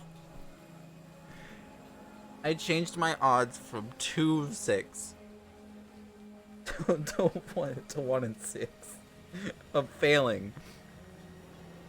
No, I changed my odds from 2 of 6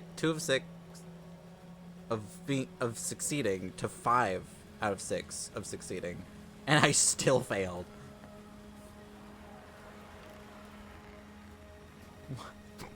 What is actually going on today?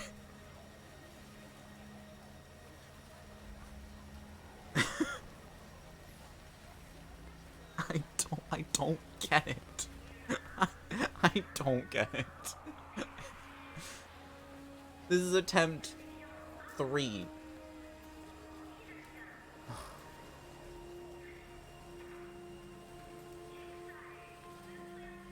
Oh my gosh.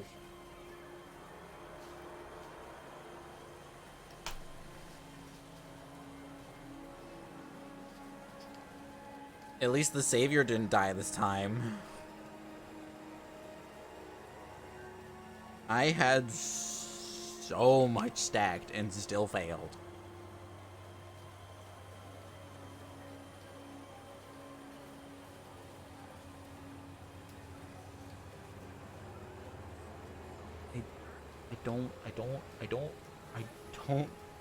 I don't get it.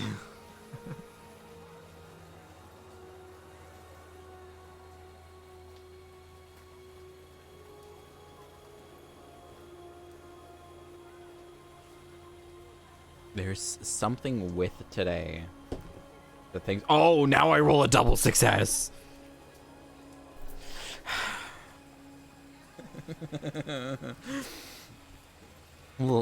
Distraction. Distraction. Focus. Close call. Focus. Close call. How did I still fail this? I had 2 distraction cards, 2 close call cards, 2 focus cards, and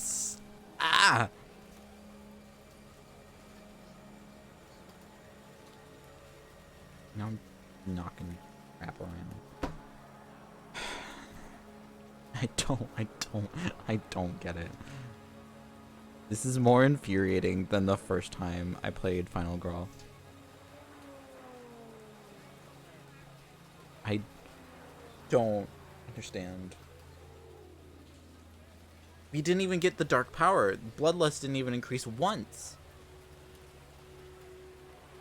What happened?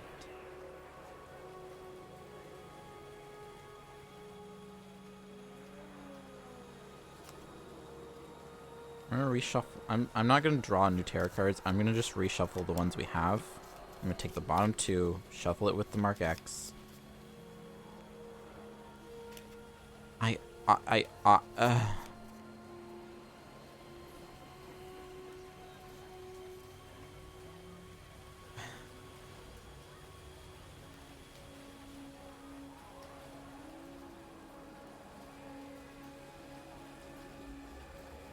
This is the hardest thing I've ever had to do in Final Girl.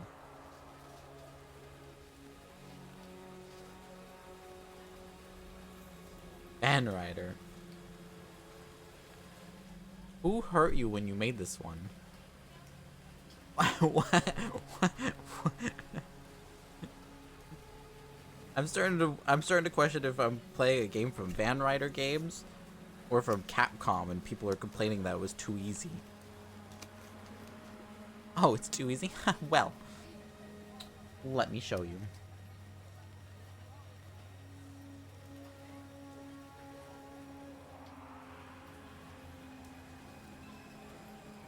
I'll show you. Easy. Psh. Jeez Louise. My word.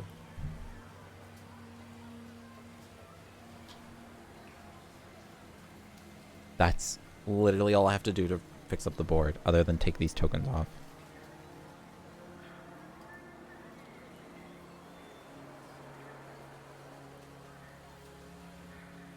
My word. I haven't been able to do anything.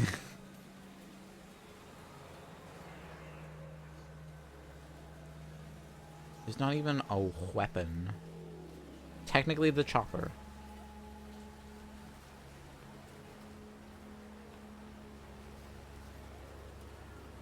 Chopper is the closest thing to a weapon that I can acquire at this moment.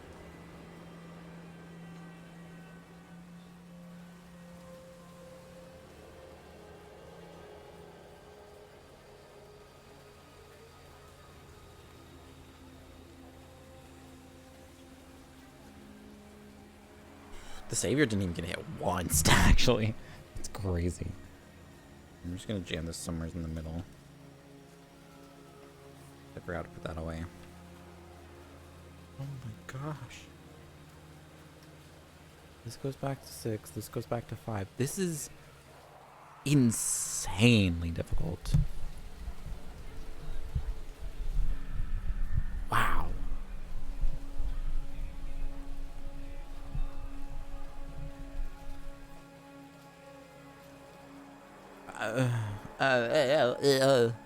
One new event card. I need a new event card. Busted Escalators. While not the worst event card, wasn't the greatest. Rise of the Nerds.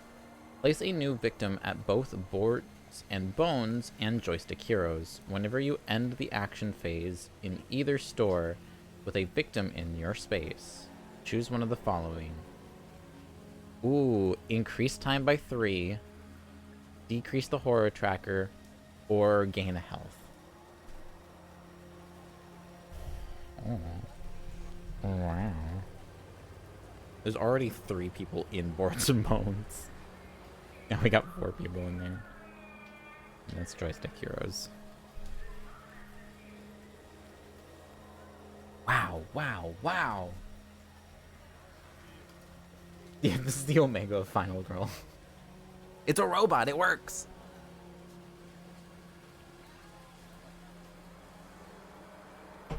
Man.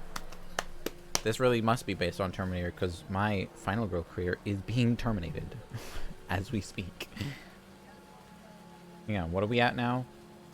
0 for 3 for victories. And it is Food Court Face-Off is our setup card. Alright. Attempt number 4. Let me think about what I need to be doing here.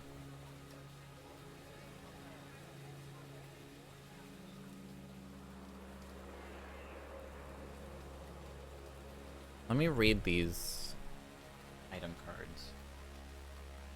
Oh.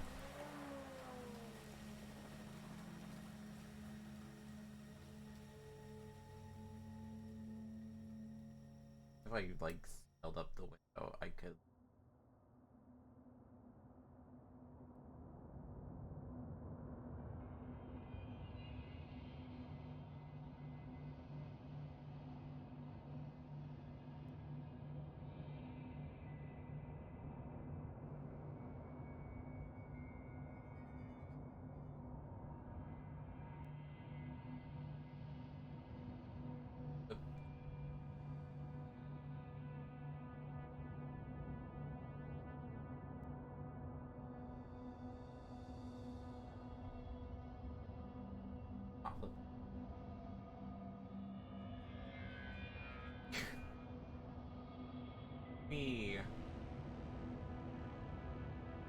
some reason the transform buttons.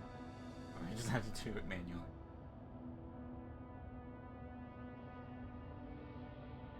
Okay.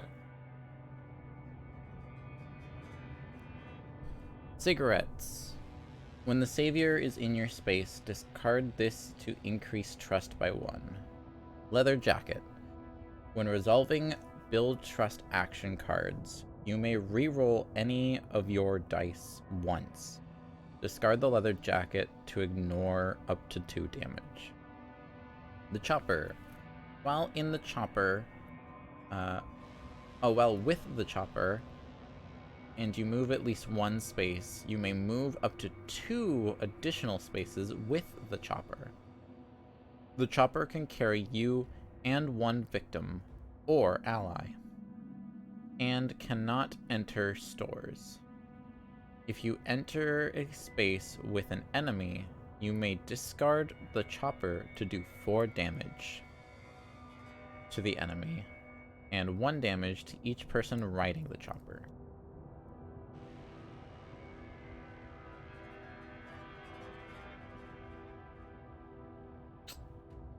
Not overly helpful, is it?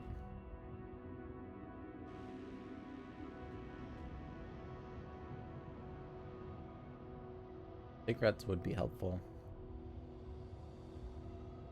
Yeah. It would take me about 2 turns if my rolls are good. I'm gonna swap out which red dice we're using, because those ones are just not cooperating.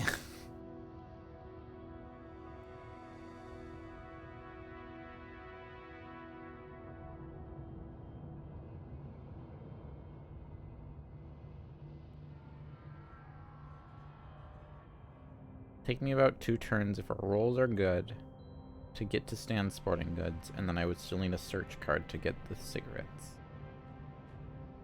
These savior action cards are killing me.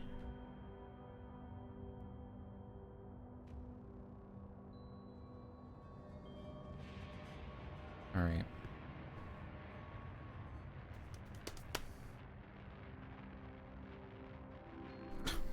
Let's give her another go.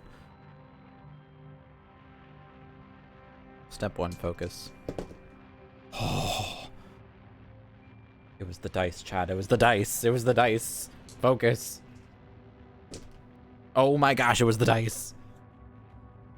What is happening? Walk. Alright, we can't win them all. We can't win them all. We can't win them all. I'm gonna do this. Walk. I'll take that. That's perfectly fine. I have no option but to take it, but I will take it. I'm happy with the result. Alright. Planning phase. I have 5 points to spend. Close call for 1 point. Sprint for 2 points.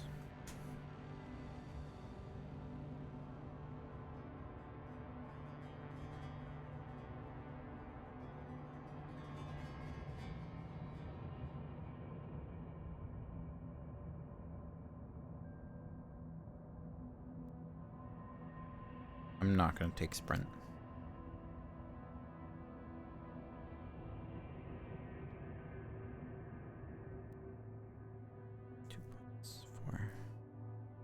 I'm gonna take another close call.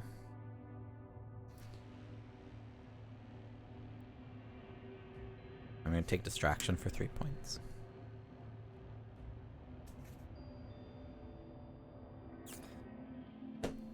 Let's hope that doesn't come to bite me in the butt again. Killer phase. Moves 1 space towards the savior. I draw a tarot card. He moves another space. If either you or okay, second half is ignored. He just moves. No panic phase is needed. Upkeep phase, savior card. You won't be needing this. Discard 2 random item cards for each item you are unable to discard. Remove 2 time. That is not welcomed.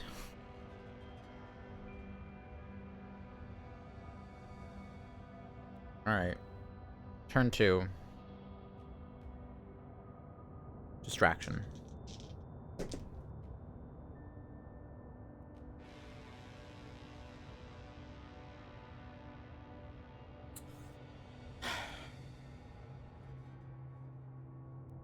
Really unfortunate for me. I'm gonna take it. I'm gonna take it. And here's why. Focus, or planning phase. My apologies. I'm gonna take both of our walk cards back, both of our focus cards back.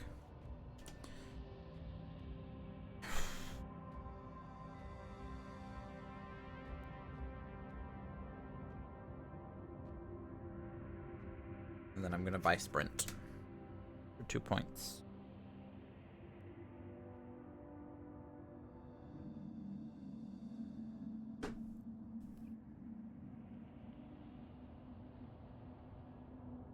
Alright. Killer phase. He moves another space. And we draw a tarot card. Target a cry. Dang it. Increase the horror tracker by 1. He moves again.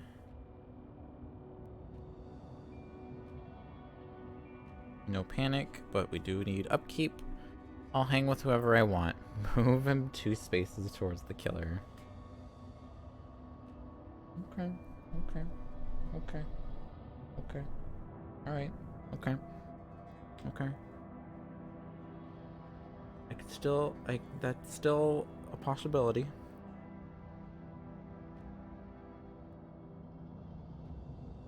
Mm-hmm. 1, 2, 3. Alright. Turn 3. Action phase.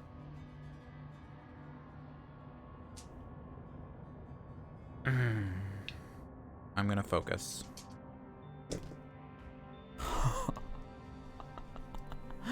That's a double success. I'm going to focus again. I will take the single success and not go any further. I now get a 3rd dice.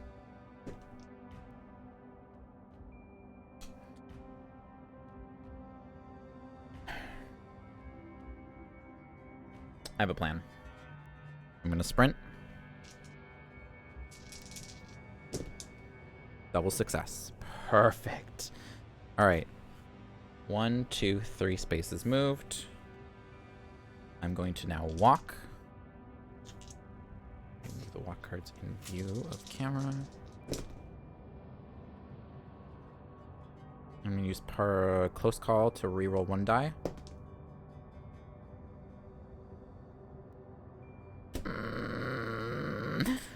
I'm gonna take it, actually.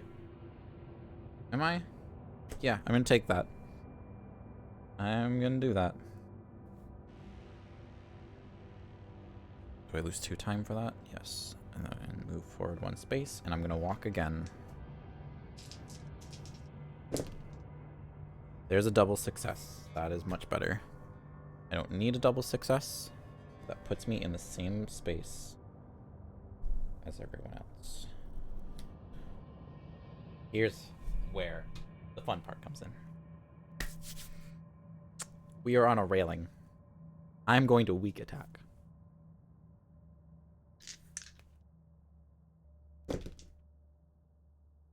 Single success. I'm going to close call to reroll this die. Double success. All right. So we deal the damage. We deal 1 damage. Because we are on a railing. Anyone who takes damage on a railing space. Right? Right?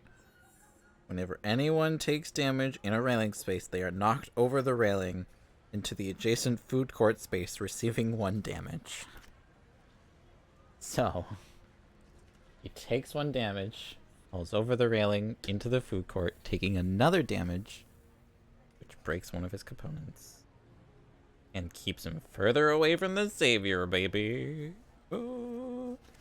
Alright, and then because we broke off one of the parts, we have to roll one of our dies and follow the panic rules. So it is a 3, so it moves into the other food court.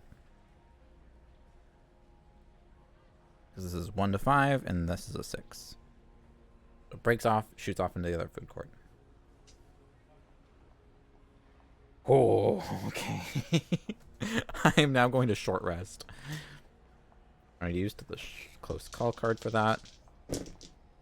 Double success on short rest, and I am back to full health.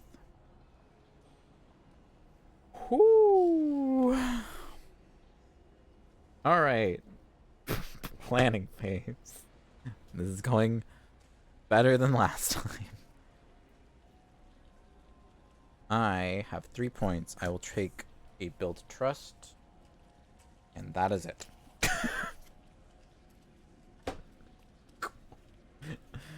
Short rest, weak attack, walk, walk. Focus, focus. I used everything for that turn. Alright. Killer phase.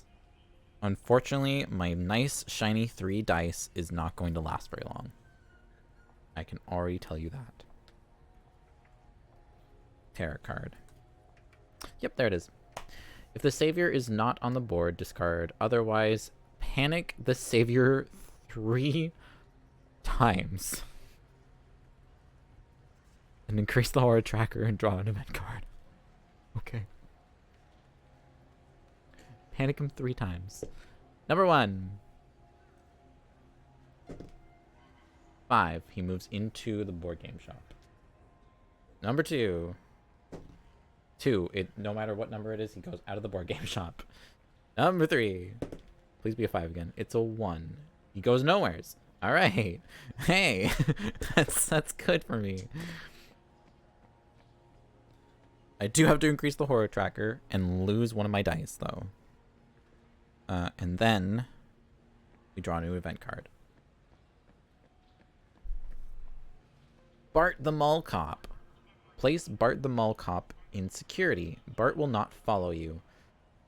During the upkeep phase, roll a die and move Bart that many spaces clockwise along the spaces surrounding the food court. If you ever share a space with Bart, -2 time. If he enters an enemy space, do 2 damage to the enemy, and then Bart is killed. Okay. Okay. Okay. Sure. Okay. Okay.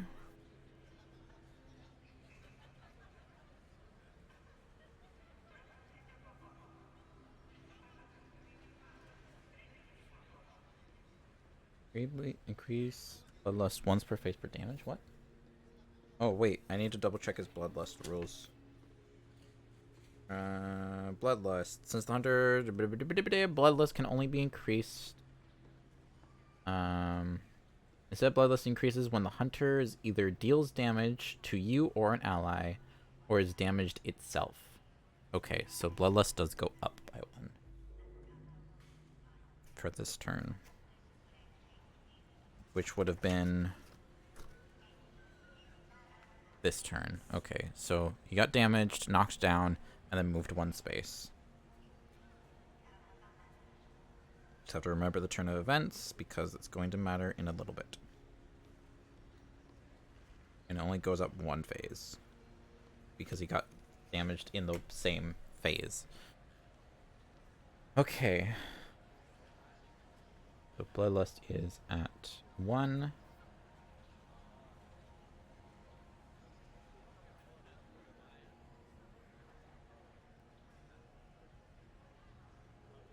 Okay, yep, I'm following that right. Okay.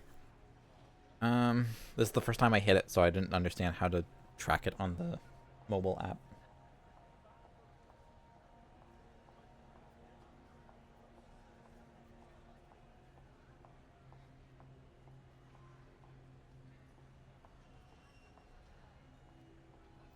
Okay.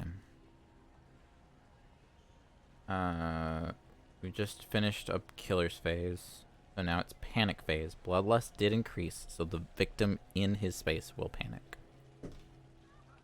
To number 1, which is into this food court. And then we must upkeep phase. First thing is I will bring Bart out and then save your card. Move 3 spaces away from you. You're not the boss of me. Quait. Quait. 1, 2, 3. I will put Savior here. That kind of puts a damper on my turn. Because I had one goal in mind. Cool. Cool. Cool. Cool. Nice. Neat. Neat. Neat. I do have a secondary plan. So action phase, turn 4. I'm going to skip action phase altogether and go straight to planning phase. I'm going to keep this build trust card because we need it. I'm going to take both walk cards back. I'm going to take both focus cards back. Take the short rest and the weak attack back. 1, 2, 3, 4, 5, 6, 7.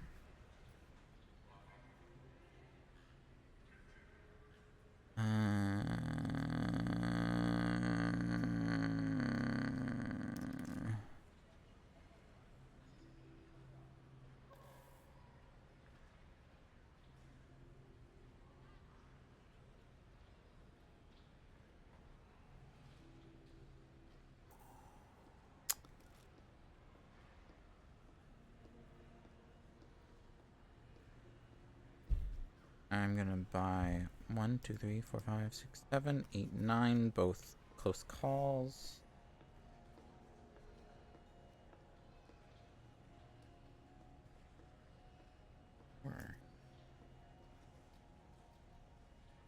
We do Furious Strike.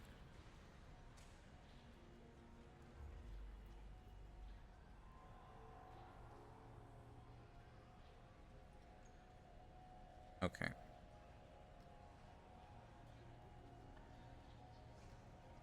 I'm gonna take Furious Strike.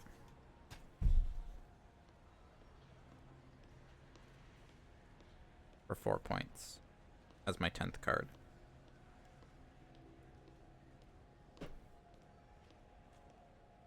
And we're gonna go to killer phase. So he moves a space. No one to attack. I am choosing this direction because I counted whether he took left or right from here, how far away the savior is. It is exactly 6 spaces either way. Bart is going to be moving clockwise, so the best way to avoid running into Bart would be also go clockwise. So that is why I'm moving the hunter this direction. Terror card. Collateral damage. Double movement for each space containing at least 1 victim. Killer moves through. Well, he moves 2 spaces, ending up in my space, and knocks 2 victims over in the process. Thankfully, taking out victims does not increase bloodlust.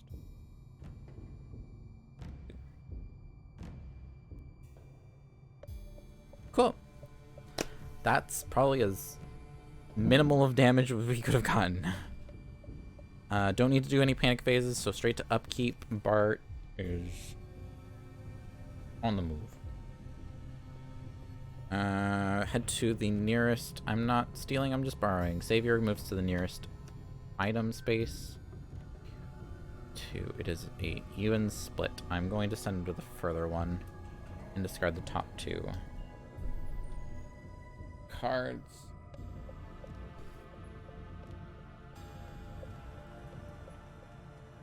Alright. Turn 5.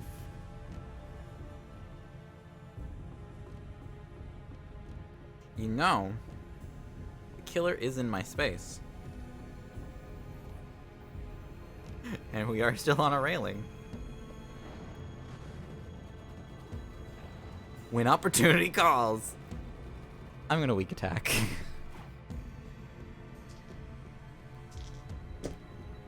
That's a double success right off the bat with that roll. Let's go. Shove him off. He falls back into the food court. Takes 2 damage. That does increase his bloodlust. It does get rid of yet another component. I will figure out where the component goes first. 3, so it is in the same room as the other one. And I will flip the dark power card. Titanium laced biotissue. Alright, so the last remaining piece takes 3 hits now. It's a good time to have that revealed. So now with that being done, just because we could, because we can, you know. Now that that's done, I'm gonna walk, actually. I'm gonna walk first. That's a double success. I only needed a single success, but I will take the double. I'm gonna move into board game shop. And in here I will focus. I will spend a close call card to re-roll both those dice and still do that focus.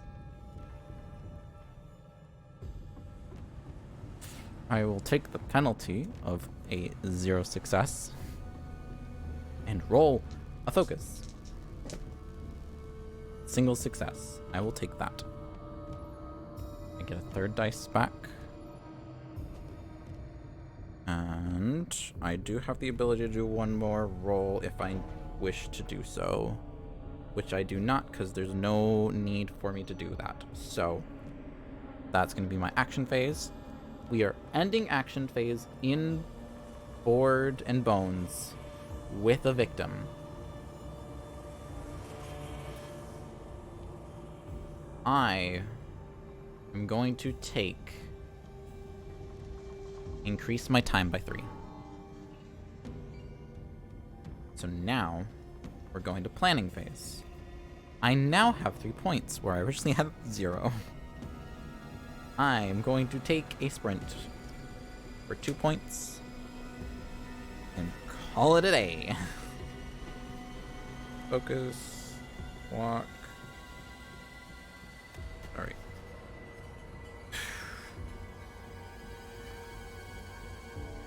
I was going to do that a little differently, but with the way things are going, I think that was the better choice. Alright. Killer phase. Once again. 1, 2, 3, 5, 6, 7, 8, 9, or 1, 2, 3, 4, 5, 6, 7. He's gonna go this way this time. It's not great for me. It's great for Bart, not great for me. Terror card. Advanced AI. Gotcha. Whenever bloodlust increased, increase it twice. And +2 health to Mark 10 when it shows up. How much damage does Bart do? 2 damage. Dang. Bart's not gonna run into him on the railing space either.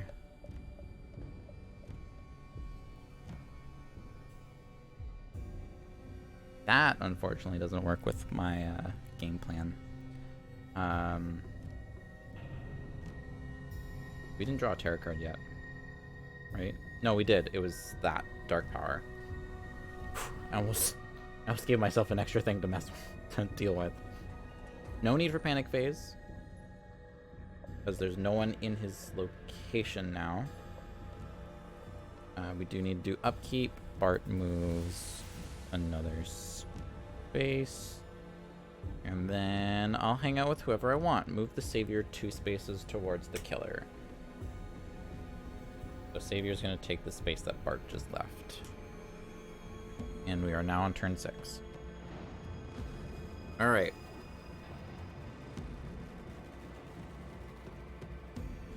Things have gotten a little more interesting.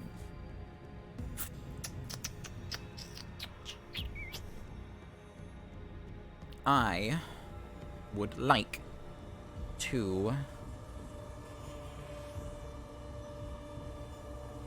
He's gonna go there. Bart's gonna go there.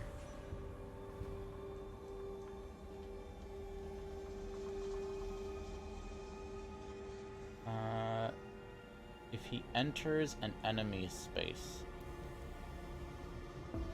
So not if he shares a space with the enemy, if he enters the enemy's space.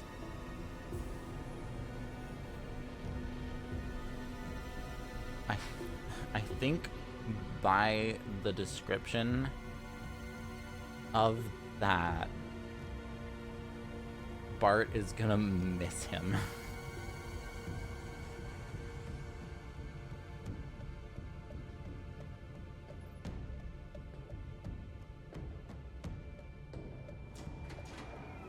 Alright, if that's the case.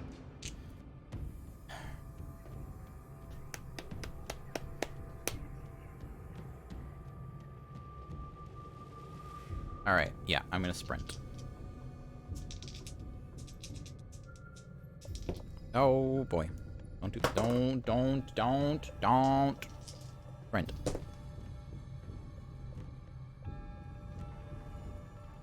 Maybe you should have done that. I'm gonna do close call and spend the 2 time to reroll all of that.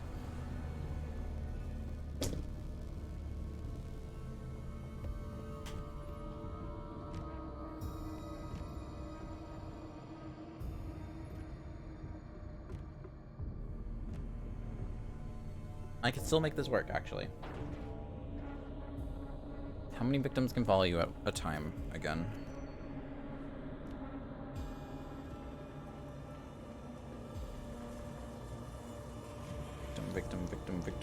Victim rules. Victims. Where's my victims rules? Saving victims anytime. Take the victims. Blah blah blah blah blah blah blah blah blah blah. I'm looking for a number. Have 2 victims.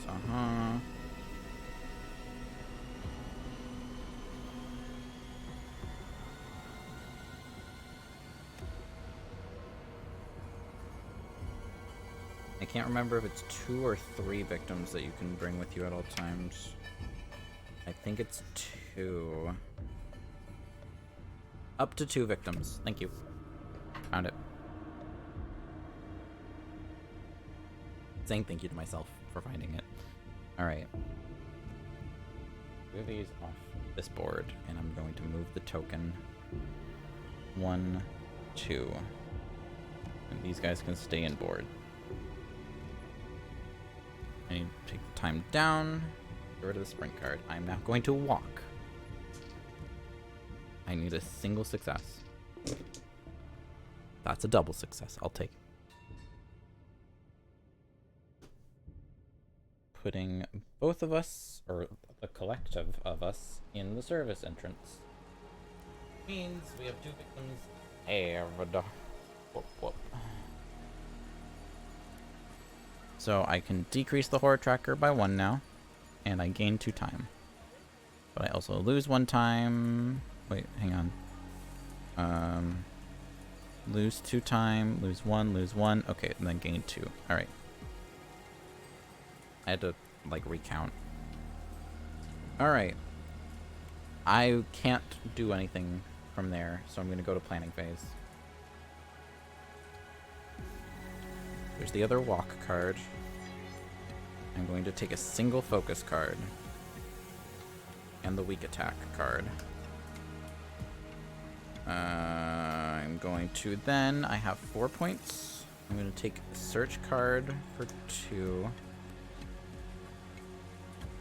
And I'm going to take a sprint card for 2.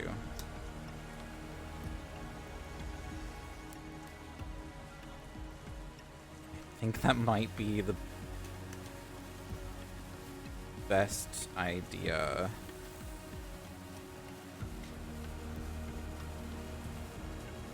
Eight cards, okay. Alright. Killer phase. Killer's gonna move here. Doesn't attack anyone. We draw a terror card. Oh, what if? Nope. Alright. Countermeasure. Alright. I pre-planned for the horror tracker to get moved. And countermeasure is going to do... Oh no, Bart! No, Bart! No, Bart!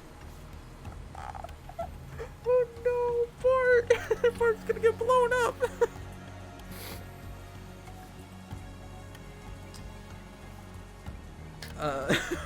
No panic phase needed. Upkeep phase. Bart's gonna walk into the countermeasure and get blown up. Oh, that's so unfortunate. Oh.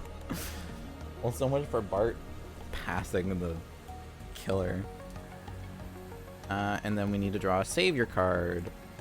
You're not the boss of me. Move the savior 3 spaces away from you. Where am I? 1, 2. It's gonna be here if we're truly honest with ourselves.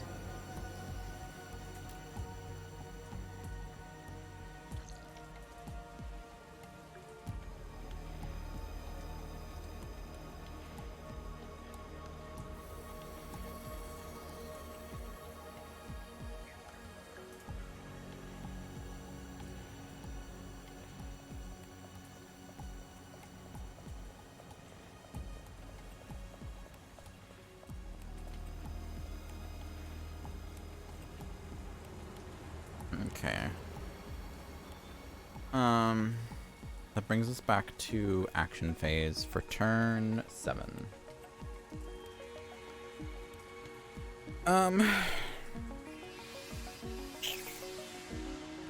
I don't have any close spell cards.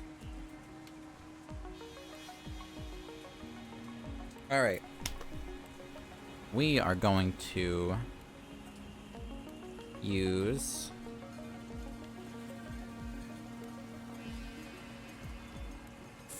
How lucky am I feeling?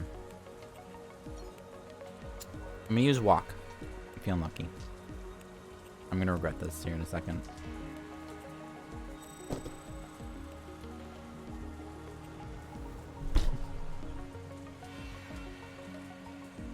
Well, I'm not gonna take the damage for the movement. Or do I take the damage for the movement? I'm gonna take the damage for the movement. And now I'm going to... I'm gonna focus real quick. There's a double success. That cancels out the time loss we got from the walk.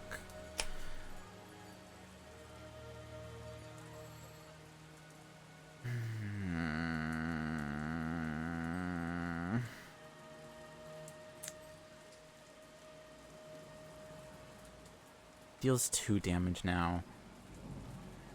He's about to attack the savior for 2 damage.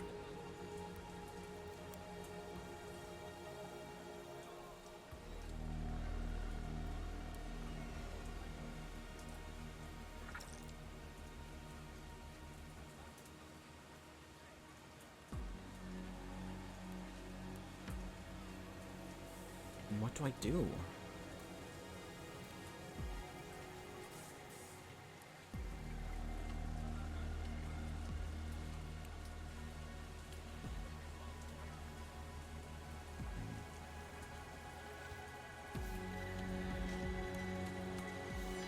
I was gonna go search, but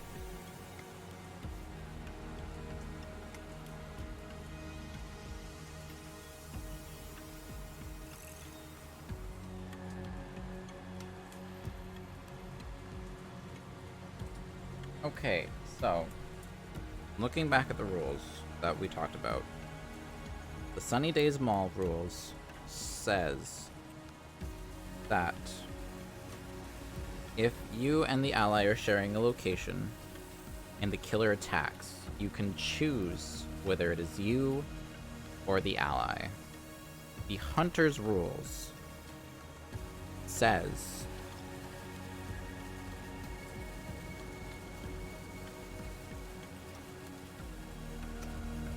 where is it?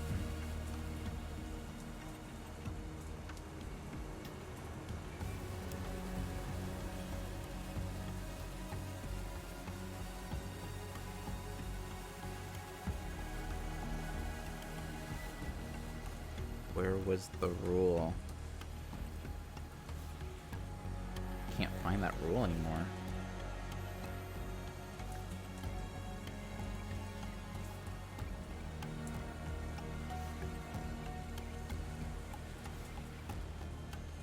Oh, it's a rule within this, isn't it? Targeting the savior and losing the game. The savior is the killer's primary target. That is in the Sunny Days Mall's rule set itself, which has the rule in the allies section that if you share the space, you can choose who takes the attack.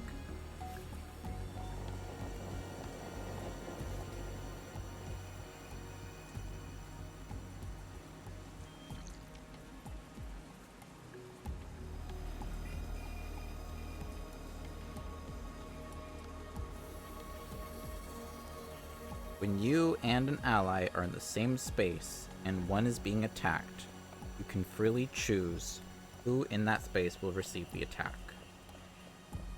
That is within the same rules that states that the savior is the main target.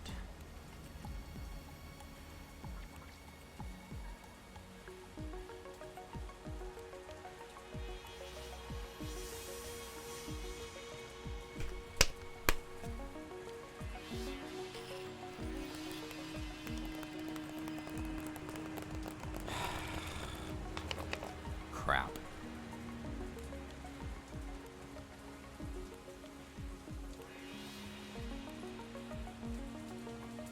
I'm gonna sprint.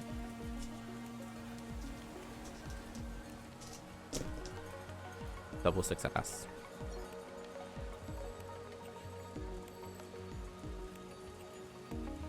One, two,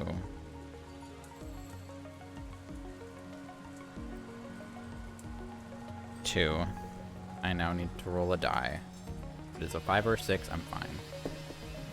Alright, I take 1 damage. Oh no.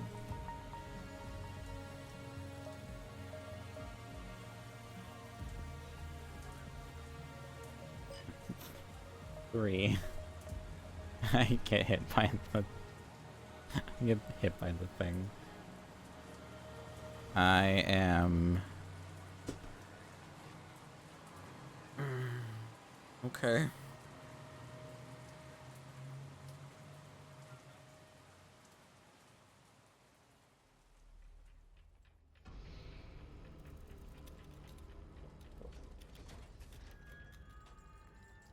Short rest.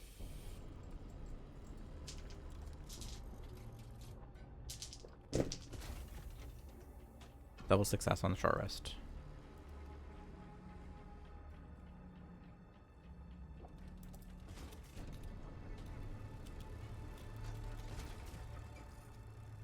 This is... We're not even, like... This is only the first part of this killer. Like, we still have to take out the Mark V, and then the Mark 10 shows up.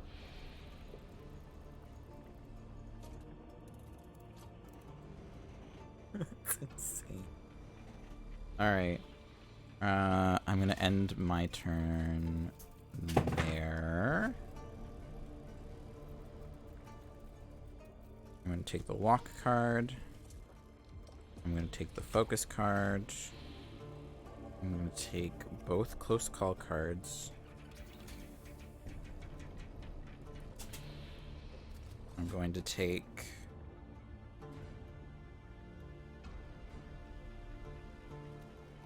the other building trust card. That seems like the right thing to do.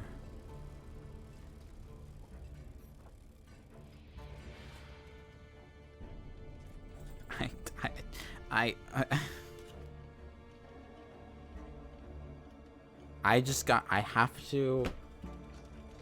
have to trust 1, 2, 3, 4, 5, 6, 7, 8, 9. Okay, I have 9 cards.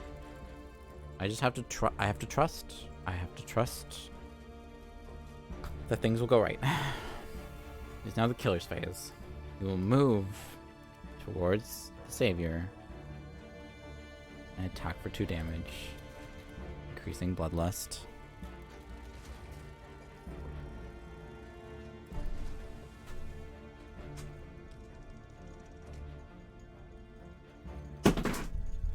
Nice.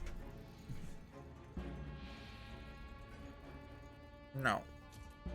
This terror card could still completely end it. Terror card. Alright, he just moves towards it. Increase the bloodlust for every victim killed. There's no victims between him and the savior, which means we're fine there. We do still have a panic phase, I will note, which we are going into now. Which the savior does follow panic phase rules. 4. 1, 2, 3, 4 is here. That actually might work out in our favor. Now we do upkeep phase. I'm not going anywhere with you. Lose 3 time. Jeez. That hurts. Alright. This works. This works. This works. This works. This works. 8. I'm at 2 health right now. 3 health right now. This actually really works. Okay. Action phase. I'm gonna walk.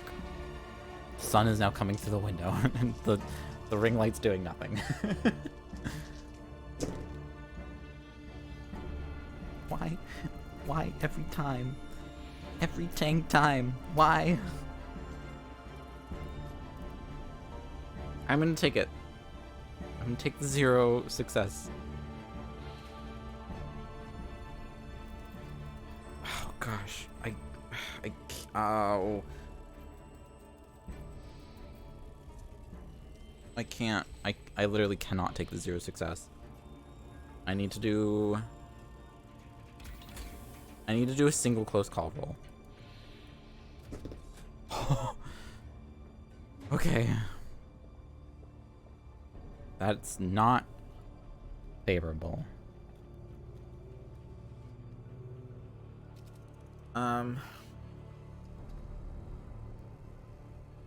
Alright, we have 2 options. 1, we can try this build to trust roll. As long as we get a double or triple success, we don't lose time. If we only get a single success or no successes,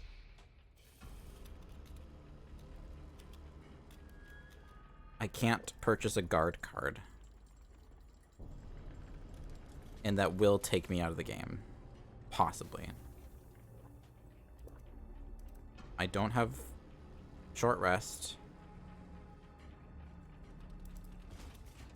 The only way I can make this work is by building trust. Alright, I'm gonna build trust. I have an idea. I'm gonna build trust. Close call. Reroll one of the dice. That is already a single success. Single success, we will take it. Increase trust by 1. That being said, I am not going to do much. I'm going to actually use the bottom 2.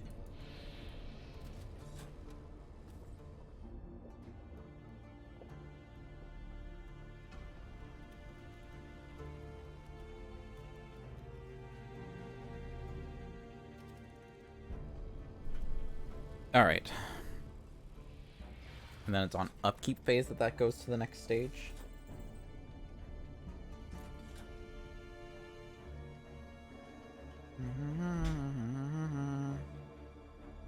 Taking actions, here it is. During upkeep phase, okay. Alright.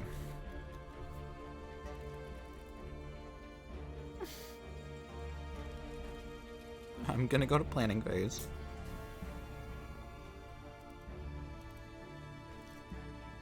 And I'm going to do what I said. I'm gonna take the walk card and the focus card. I should have focused. I'm gonna take short rest. 1, 2, 3, 4, 5, 6, 7, 8. And I'm going to purchase guard. 9.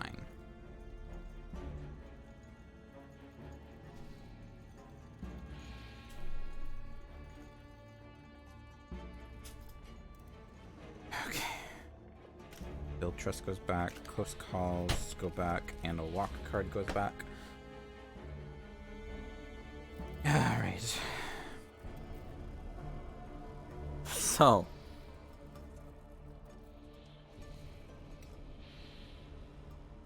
That brings us to the killer phase. I'll fix that right now, that sucks. Killer phase. He's going to move towards us and attack. I'm gonna have him attack the savior, and I'm going to use his other action to reduce the damage.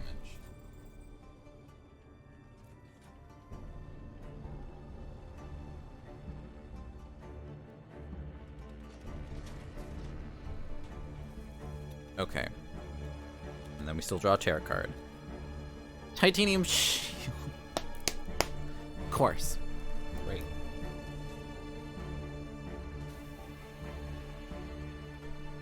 There are only 2 dark power cards in the entirety of the tarot deck, and we draw both of them. Both of them are in play. Fantastic. Alright.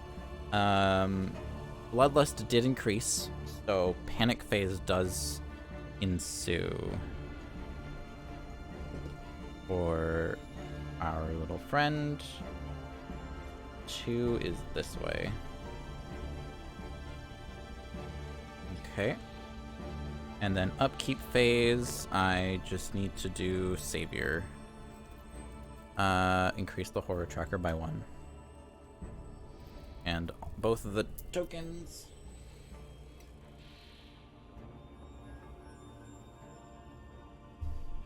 Which means I lose a die. Alright.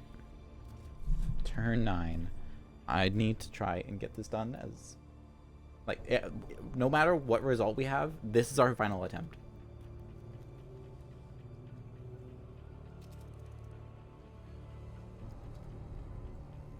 Alright.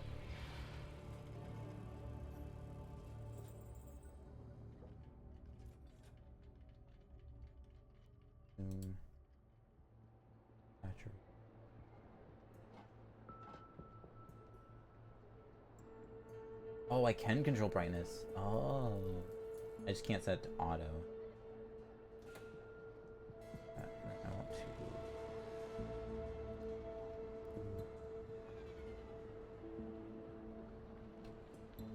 to... I want to try and make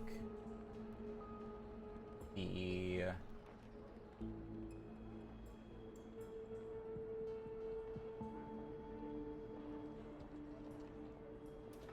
final girl and the killer bulls are very close in color on the camera, and would like to try and get them separated.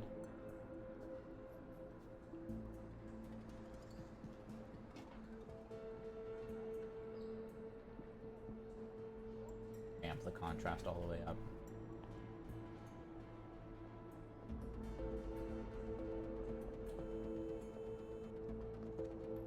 Shift does nothing.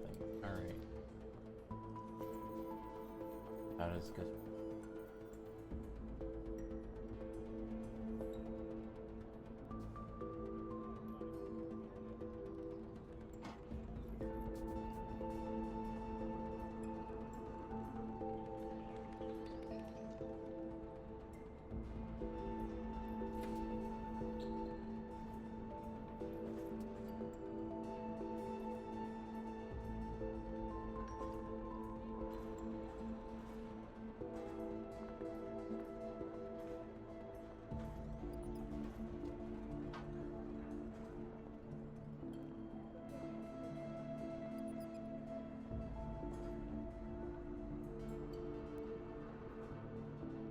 not a whole lot I can really do with it.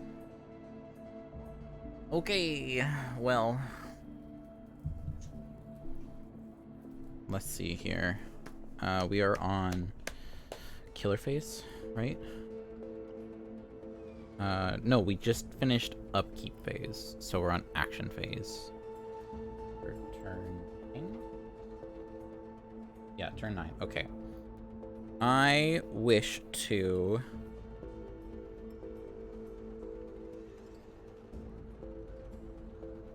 If I can deal 3 damage right now, I can knock out Mark 5. I'm gonna focus. Dang it. I'm gonna focus. I'll take it. It gets me what I want.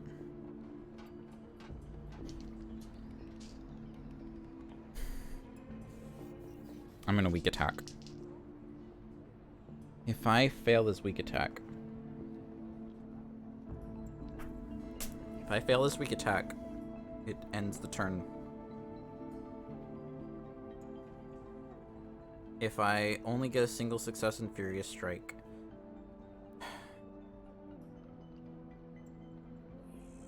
I'm gonna walk. That's a double success, of course it is. Which means we probably would have been fine. I'm gonna gain trust. I'm going to take my chances and do build trust.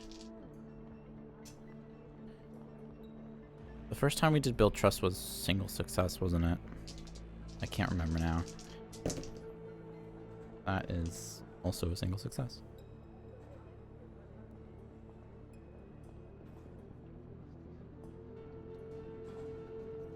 Move 1 space. Move 1 space. Okay. I like the sound.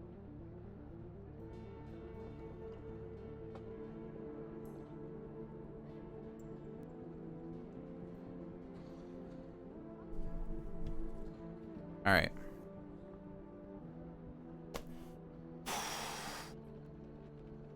Darkness is really...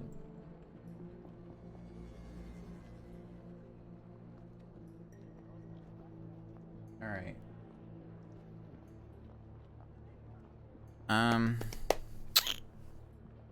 I'll build trust. Perfect. Planning phase. Close call and walk. Ron, I guess you're okay, which means the penalties during upkeep are not going to be as bad. We also don't have very many cards left for that, so again, it won't be as bad. 1, 2, 3. He's on 4. I have 2 health left.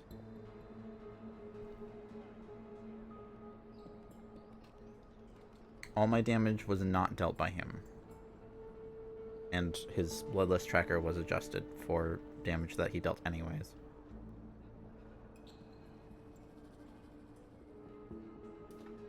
I'm going to play this mean to myself on killer phase, which is right now, and I'm going to have him move in my space.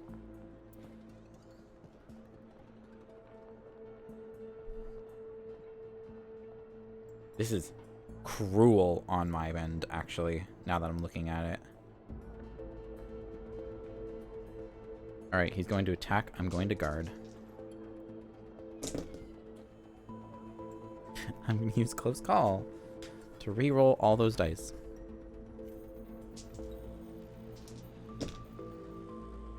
That's a single success. Reduce damage by 2, which means I take no damage. Because he only does 2 damage. Cool. Which means he didn't hurt me. Which means...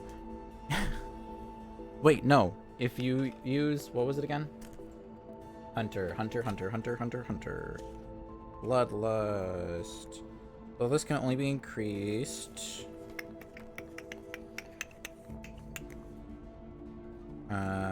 Bloodlust does not increase with victims. Bloodlust increases when the hunter either deals damage to you or an ally or is damaged itself. So the fact that I did not take damage means that he doesn't gain Bloodlust. That is huge. Okay, cool. Terror card, though. System reboot.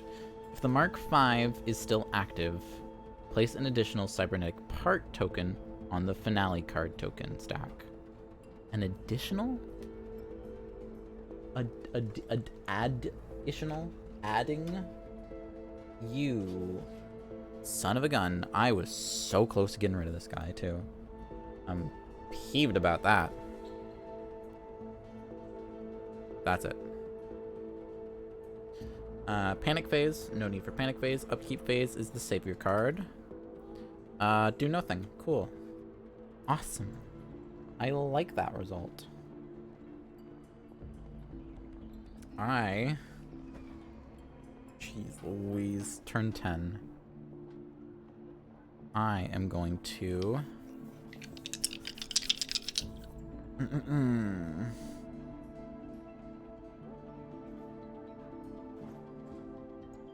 Alright. Oh, upkeep phase. These tokens.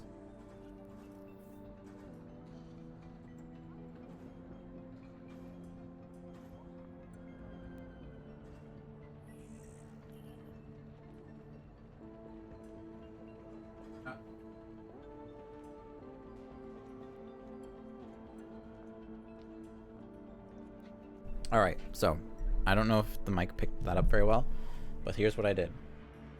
I used one of his action tokens to move one space. He moved into the little mine token, which means he took 1 damage, which would have brought him down to 1 health, but then I used his recover ability to put him back to 2 hearts. That is what I did.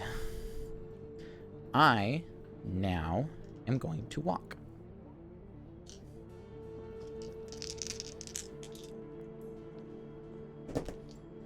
And get a double success. Awesome. Alright. I am going to go here, grab this victim, and move into the same space as the savior.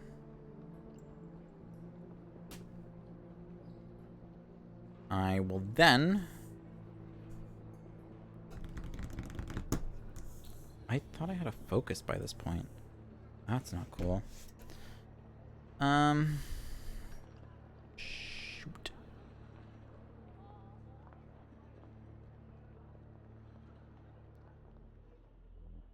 I am going to...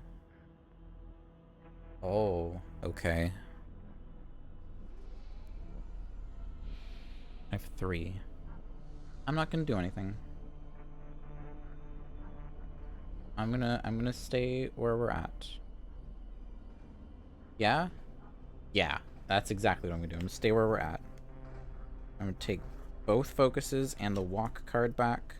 I'm going to take a close call for 1 and a build trust for 2. That's all 3 points that I have.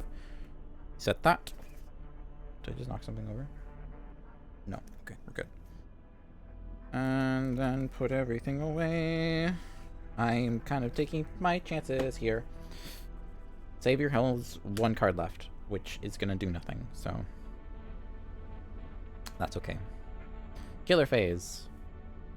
Move, attack, terror card. If the Mark V is the active killer, it immediately shuts down. Increase Bloodlust to the top of the track. Place any remaining cybernetic tokens in its space. Place its dark power card underneath its ally card. Leave any minor dark powers as Mark X will inherit them. Discard any remaining terror cards and reveal the finale. Oh. That's the Hunter Mark. Oh. Oh. Oh. Oh. Oh. Oh. Oh. Oh. That's scary.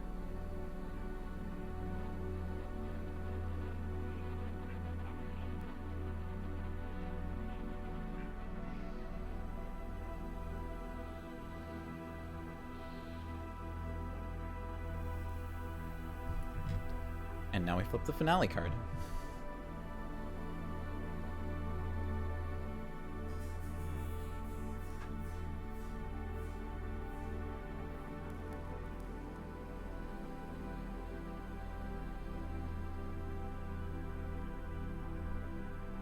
So, 1, 2, 3. 3 horror.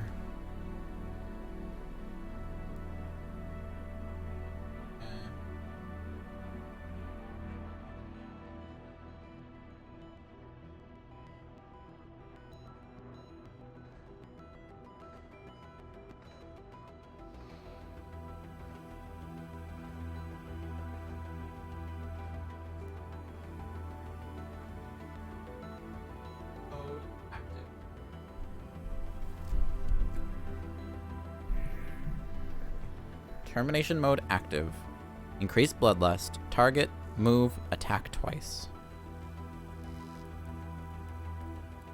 If the Mark 10 is not on the board, discard the remaining countdown tokens. Draw a new setup card and place Mark 10 on the killer space. Family dinner.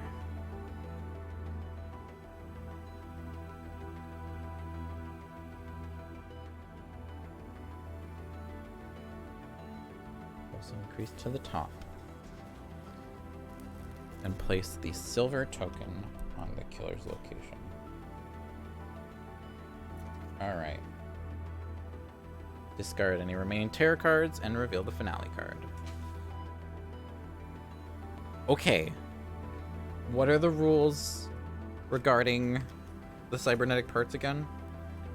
Gather the parts, you have to spend 1 time. Once you have more than 1 cybernetic part in your backpack and the Mark 5 has been defeated, you may spend 1 point to flip 1 cybernetic token in your backpack and place that many health markers on the Mark 5 ally. The first time the cybernetic part token is flipped, also place the Mark 5 ally card in your play area along with 4 action cubes. The Mark 5 is now considered an ally. And he's right next to us at the start. Oh, okay. We don't need to panic. Maybe no. There's no one in his place. It's now the Mark 10.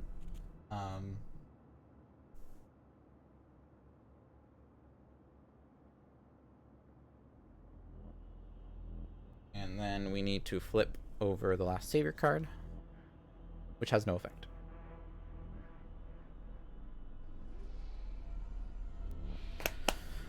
Okay.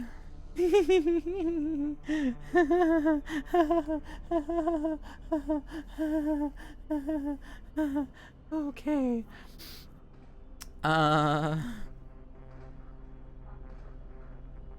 1, 2. I cannot decrease the horror tracker enough to get a 3rd dice back. I'm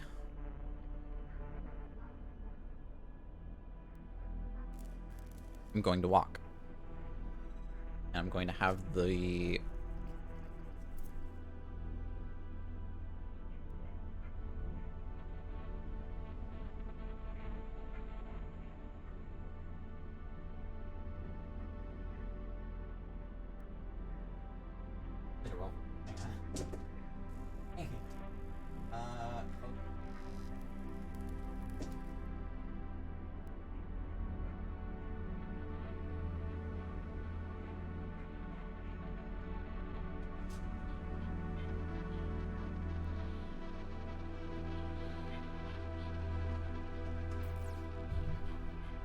Alright, so I now need to spend 1 time for each part to pick them up.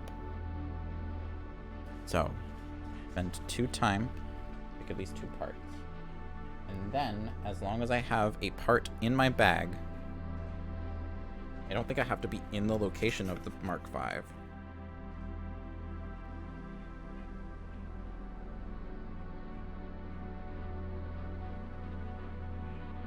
Further repairs can be made to the same or future turns to increase Mark 5's health. Place Mark 5. Blah, blah, blah, blah, blah. And the Mark V has been defeated. You may begin reinstalling the Mark V to repair it. While in a space with the Mark V. Okay. I do have to be in the same space as the Mark V. Good to know. I'm going to repair twice. 2. So I now get to flip over these tokens and see how much health he gets. And because of his dark power, each time we repair, he restores an additional heart. So that's 3, 4, 5, 6 hearts to start.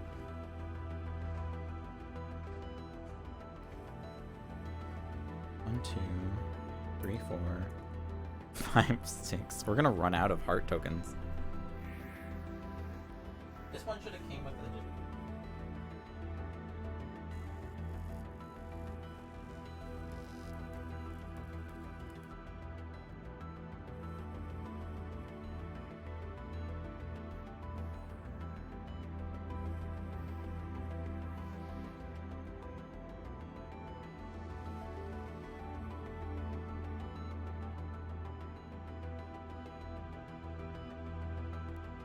All right. So, now that that's been done, get rid of that card. We now have an army. Now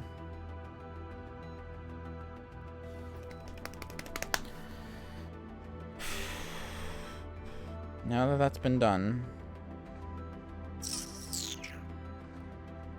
I'm going to focus.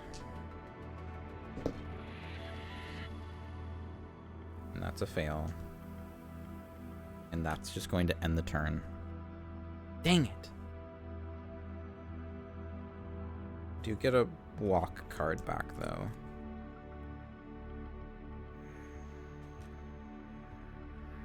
Alright. This is good, though, because we have all 3 of us in the same location. So when Mark 10 attacks, we get to pick who out of all of us. Alright.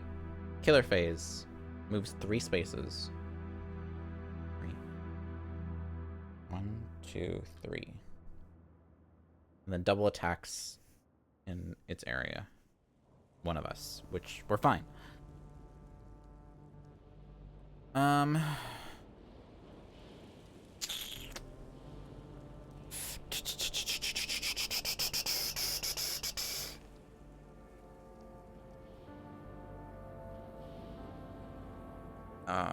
Panic phase isn't needed. Upkeep phase.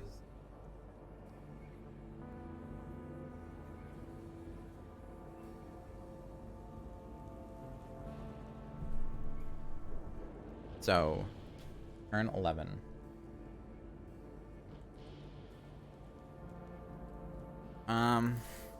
Jeez Louise. 1, 2. Oh, she's gonna get to one of us. It's gonna get to the savior one way or another. Her main target's the savior. You will focus the savior, right? So if I have the savior also going to attack twice and deal 5 damage per attack.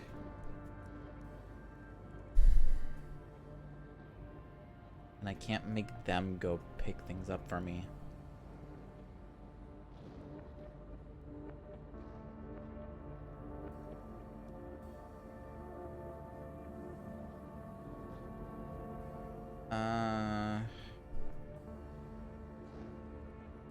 Jeez. Man, this is tough.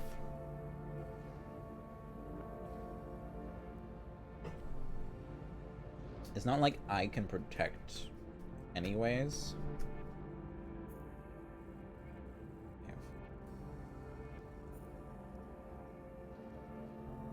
Maybe 1, 2, 3, 4.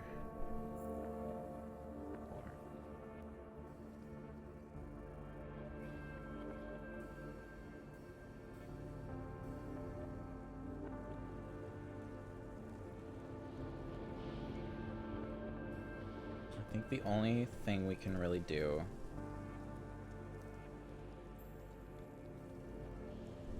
Oh, this is back up here. And we are in action phase right now. I could try and build trust. Again.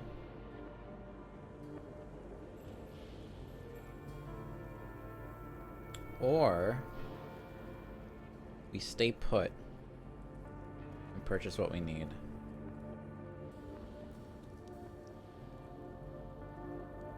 How much is retaliate? 4.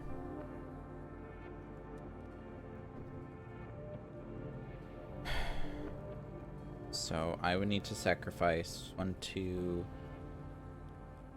4 cards to do what I want to do. 1.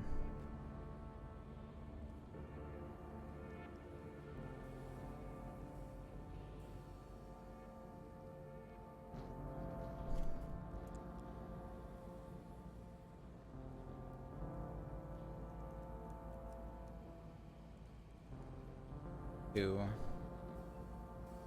3, 4. I'm going to discard those to gain 4 time. I am also going to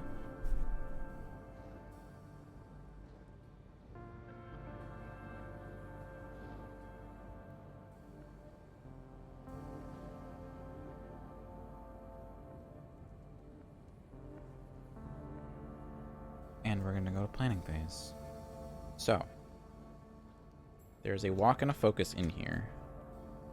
I'm going to spend 8 points to take... Oh. 4 points to take retaliate. 2, 3. There's only 1 retaliate card. That's where things went the O. 2 points for both close calls.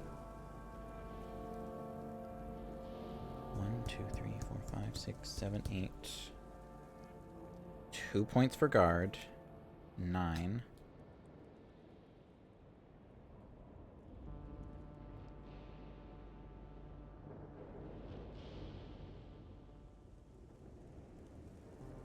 She moves 3 spaces.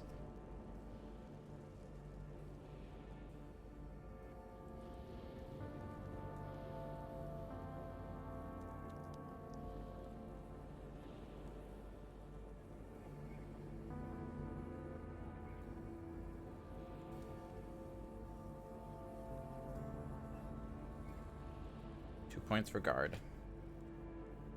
10 cards.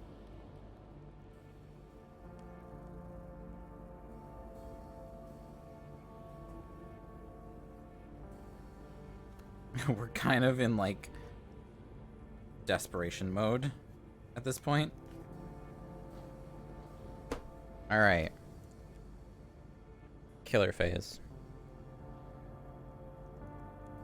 Also, the whole, like, increased bloodlust. The bloodlust, after it's maxed out, is discard the next tarot card. So, it literally does nothing. He's going to move into our space. He's going to attack. First attack.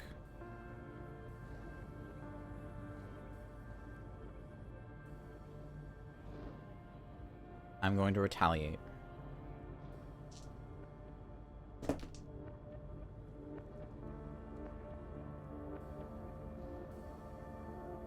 Close call. Close call.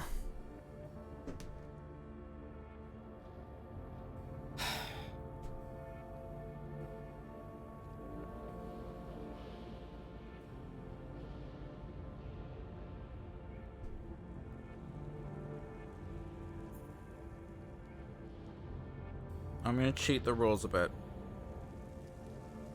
I'm switching out the close call die. The die of desperation. Do I? Alright, so here's the thing. Because we did not get a double success, we are taking 3 damage.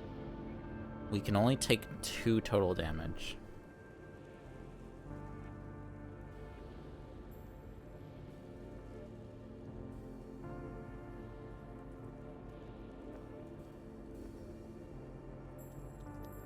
we can take that 3 damage and flip over the final token. Cross our fingers.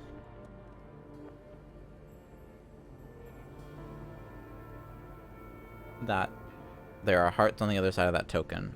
Or we can change out our reroll and use the Die of Desperation.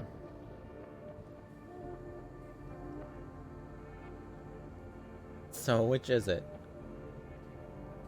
Desperation die or token?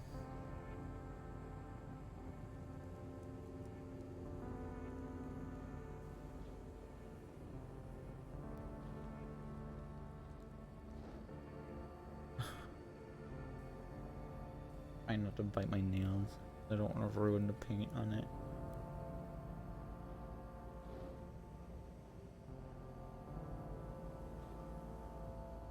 If we take the Die of Desperation and succeed on it, there's still another attack. I do have a plan for said other attack. But there's still another attack that we have to,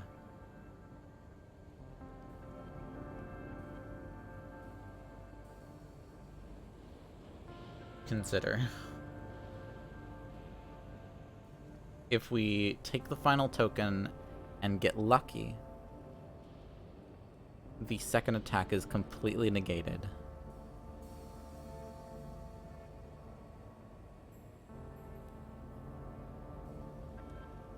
Either way, this could very well be the very end of this.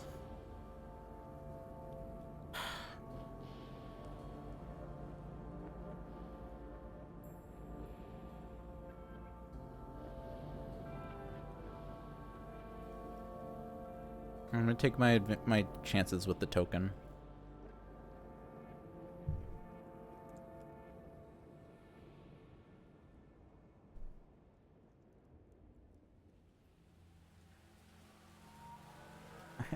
I don't want to flip this.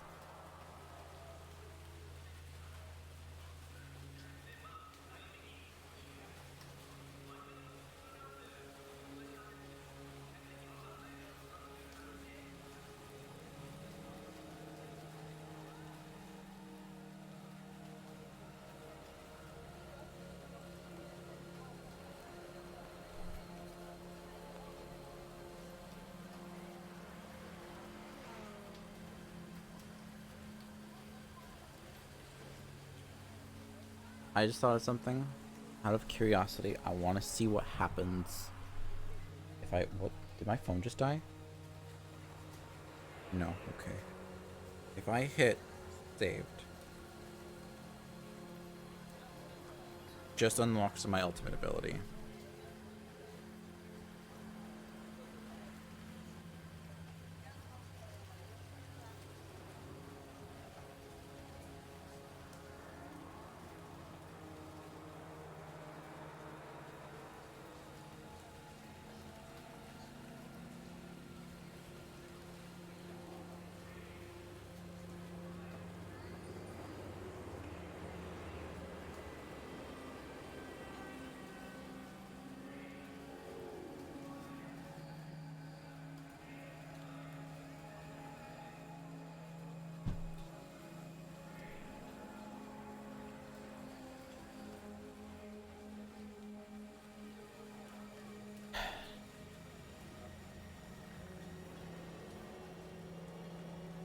Even if you save the savior, the game still is a lose if you die afterwards.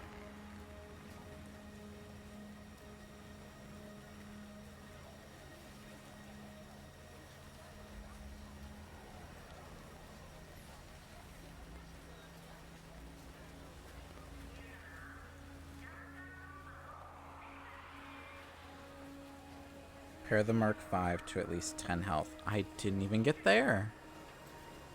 We got to 6.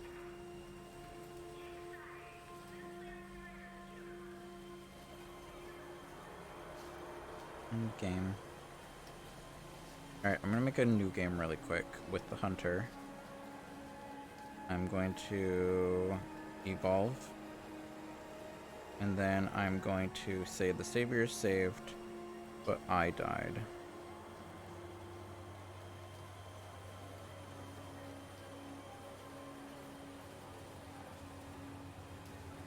That is a death. That is game over.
Well, I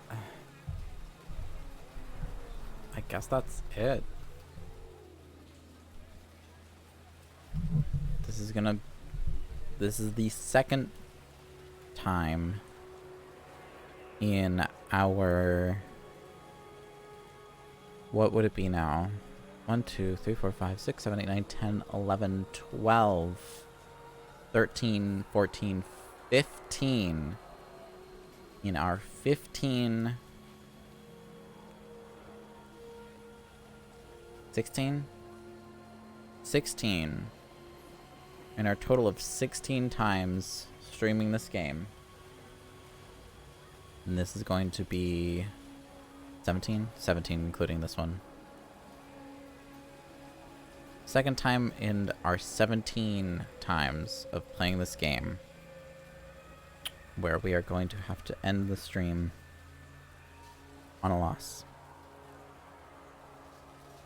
The last time we had this was Terror from Above, facing the crows.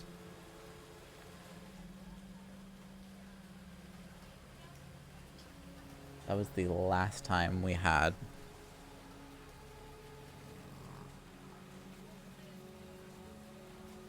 things end so badly that we had to end stream on a loss. This is really hard.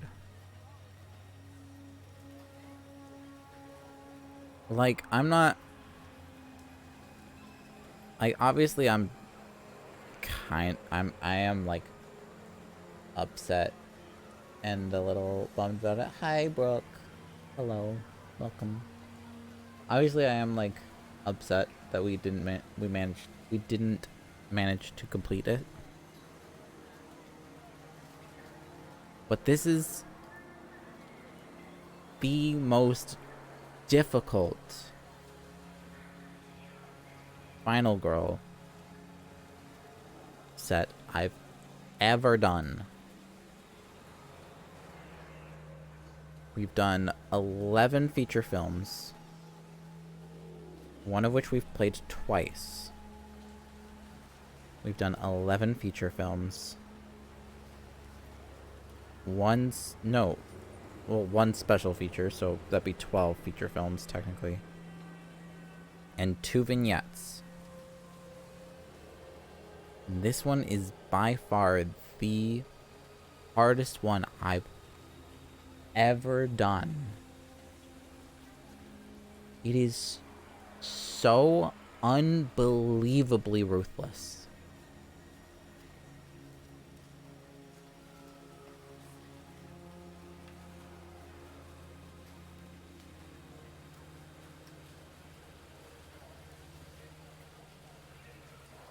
Obviously, with this being the way it is, on Monday, we will be coming back to Final Girl. And we will be challenging the hunter again.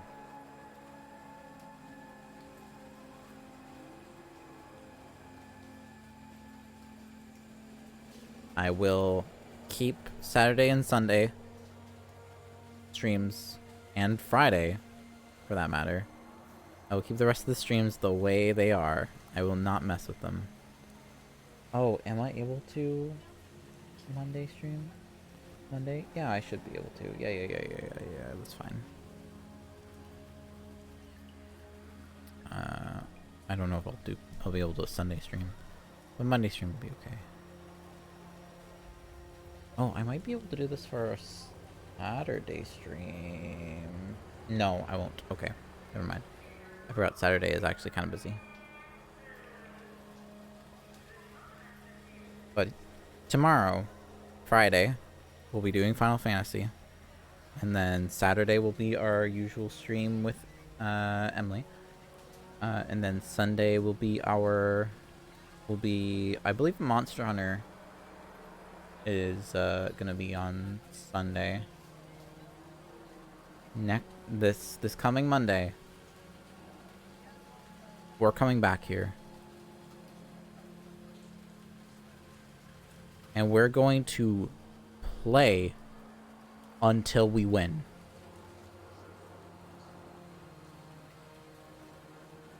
Can I do that? Is that a feasible thing that I can do? I don't think it is. If it was a Sunday stream, yes. If it was this Sunday stream, no.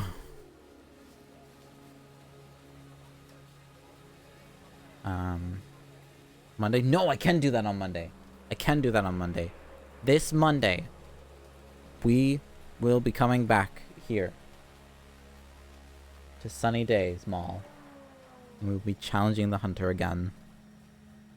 And we will not stop until the hunter is defeated.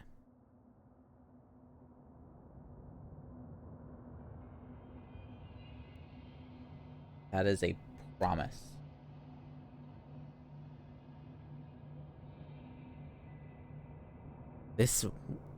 I will be racking my brain for the next 3 days on how I could strategize this better. I know it's gonna eat me up. It's gonna tear me apart. But rest assured, you better believe, no matter what happens, we will beat this feature film on Monday. I do not care how long it takes. I do. I just care to an extent. We will defeat the hunter.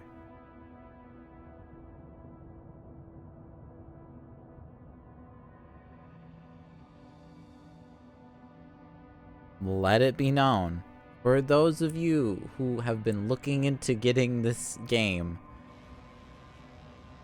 do not get The Killer of Tomorrow as your first feature film. Even if you're a diehard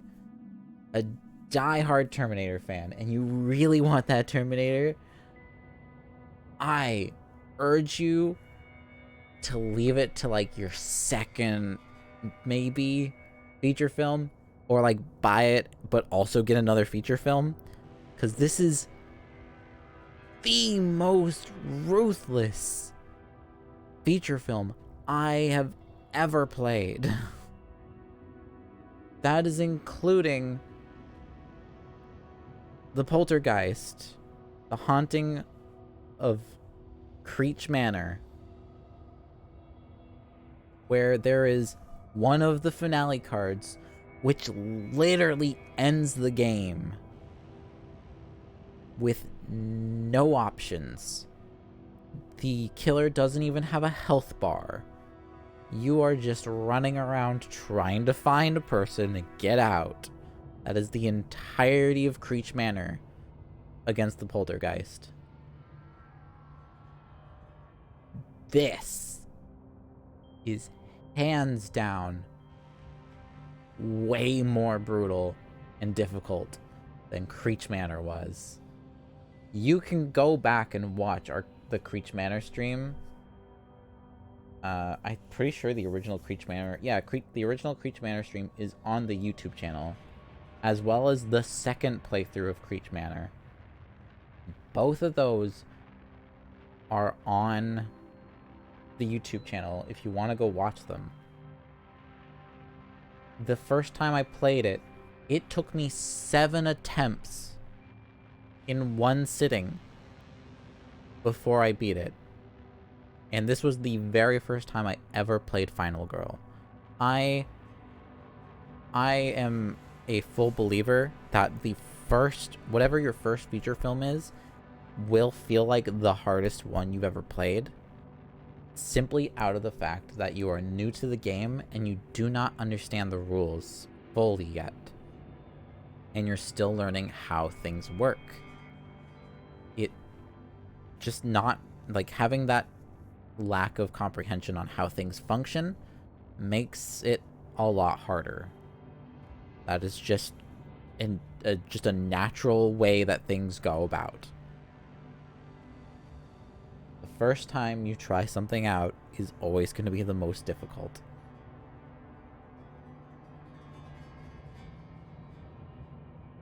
With that, even with that in consideration, my 7 attempts at my very first feature film, Haunting in Creech Manor, and stating that that one's the hardest, which even to this day, I think Haunting in Creech Manor was the hardest across Series 1 and Series 2. Not including vignettes. If I was including vignettes, I would say Terror from Above was more difficult, but only doing feature films, Creech Manor was the most difficult. This, by far, rivals Creech Manor tenfold. Not only do you have 2 killers you have to deal with, one of them has 6 to a possible total of a ridiculous amount of health, because there's a card in there that you can add on another component token, which is another 2 damage, and then there's another card, one of the dark powers, which increases all of components need an extra additional damage, which brings each component up to 3. I don't know how many of the cards there are that add an additional component to Hunter 5. But assuming you only get 1 of those, that puts, and you haven't done damage yet, that's a total of 4. And you flip over the dark power, that's 1, 2, 3, 4, 5, 6, 7, 8, 9, 10, 11, 12 damage for that enemy alone. Before you get to Hunter 10, where you have to take out 15 health and still pray that the final token is blank on the other side. That being said, what was her final token?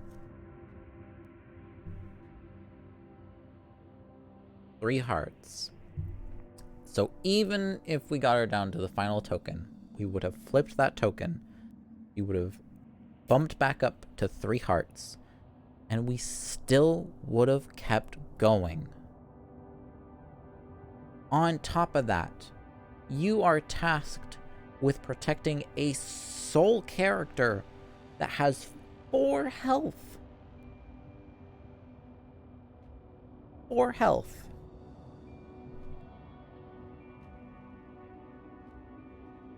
The killer will not target literally anyone else except for that sole character who does not trust you and will do everything in its power to get away from you, get itself in danger, until you gain that trust.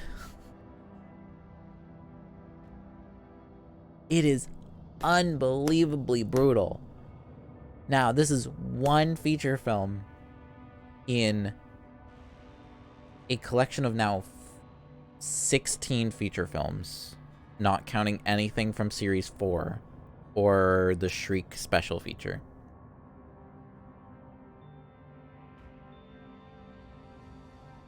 And if we're just counting Series 3 alone, out of 5, this is one feature film out of 5 in Series 3. There is always going to be there's always bound to be that one feature film in each set that's gonna be the most brutal and put you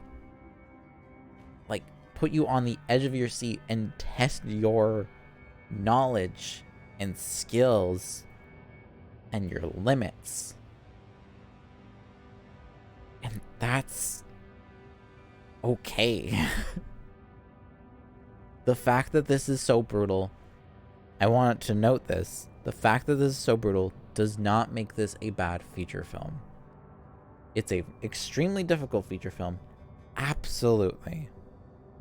But it is still an amazing feature film, despite getting me frustrated, stressed out, and just beaten me so hard. Don't take that out of context. Because ultimately, when it comes to Final Girl, the idea of the game is to put you in the shoes of these Final Girls who are taking part in these narratives. The main goal is to get you immersed. And when it comes to this kind of situation, you are dealing with a futuristic automaton who is made of metal. Of course it's going to be hard to take it down. For those who haven't watched Terminator, they literally fire guns at the thing and they just bounce off. The bullets just bounce off.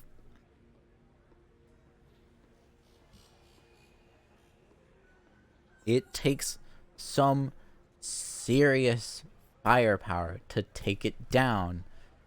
So naturally, in that setting, as someone whose sole goal is to protect this small teenager from a futuristic,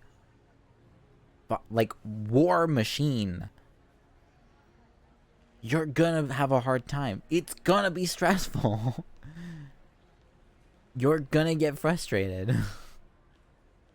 It is doing it. The feature film is doing its job so dang well when you stop and think about it, and aren't just thinking about, I'm not winning, I'm upset.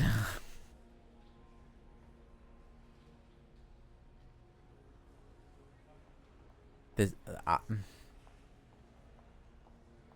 I genuinely think that, I think food court, a lot of it has to do with chance.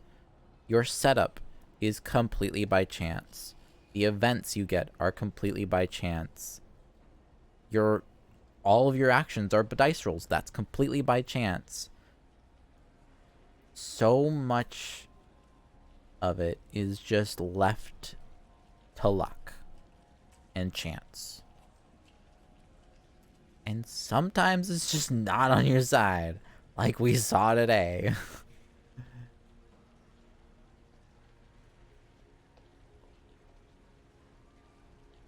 I'm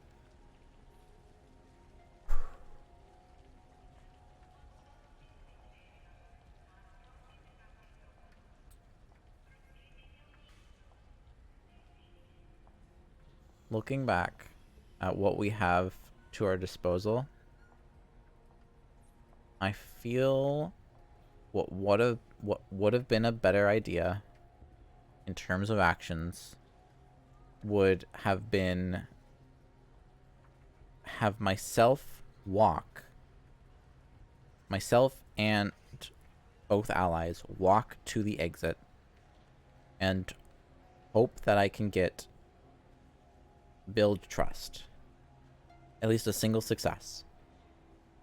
If I was able to increase the trust with the Savior, we would have increased to max and allowed the Savior to escape. That, having the Savior escape, fills out the rest of our Final Girl card. That grants us another movement. That grants us the Guard card. That grants us 2 hearts and another 2 spaces moved, which would have then also activated our ultimate ability. Whenever you inflict damage to an enemy with a gun, do an additional 2 damage.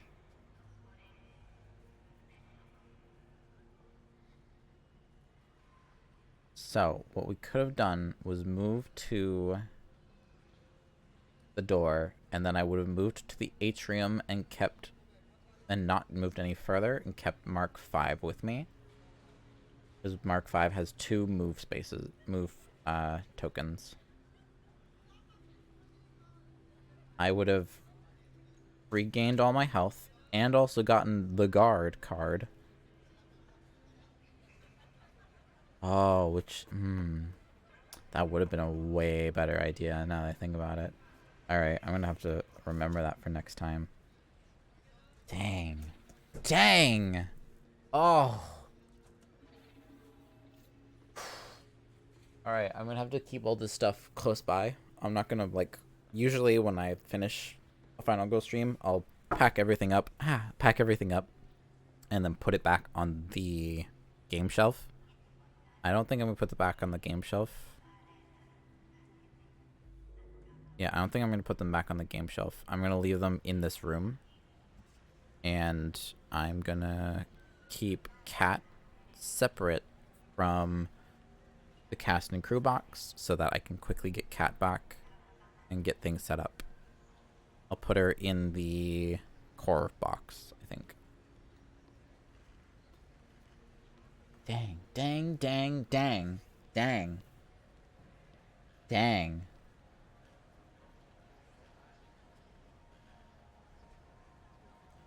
Dang.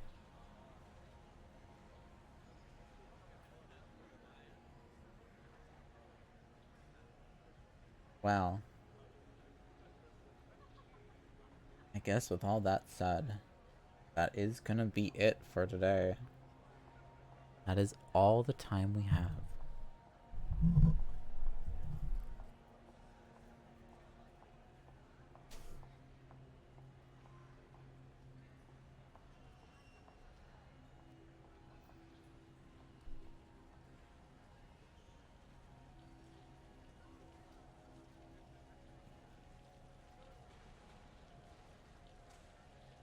Testing things.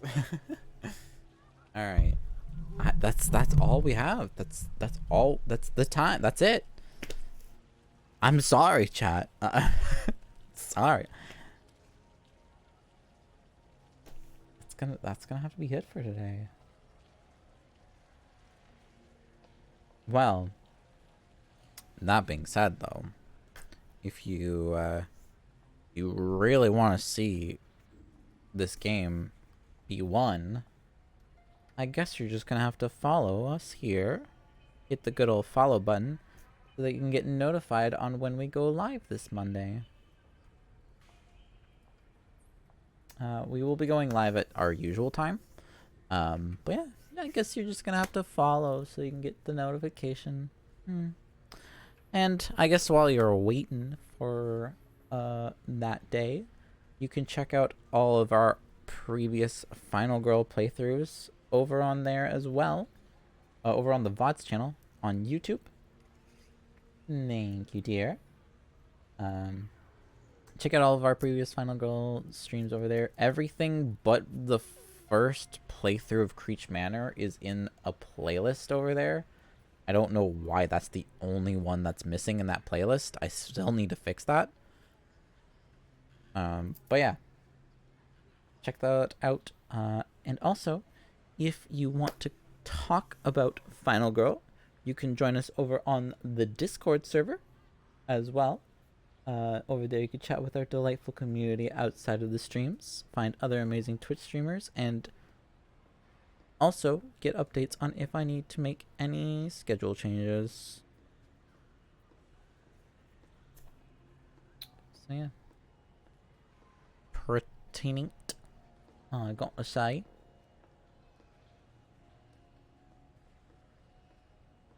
But anyhow, that, whether you like it or not,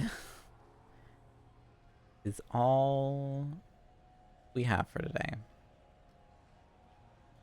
I would like to thank you all for joining. I hope you all have a lovely remainder of your nights or days or whatever time zones you may be in. I hope your adventures, my dear travelers, are wonderful. Thank you for coming with me on this journey to Sunny Days Mall. As horrifying as it may have been. And I hope to see you all again very soon.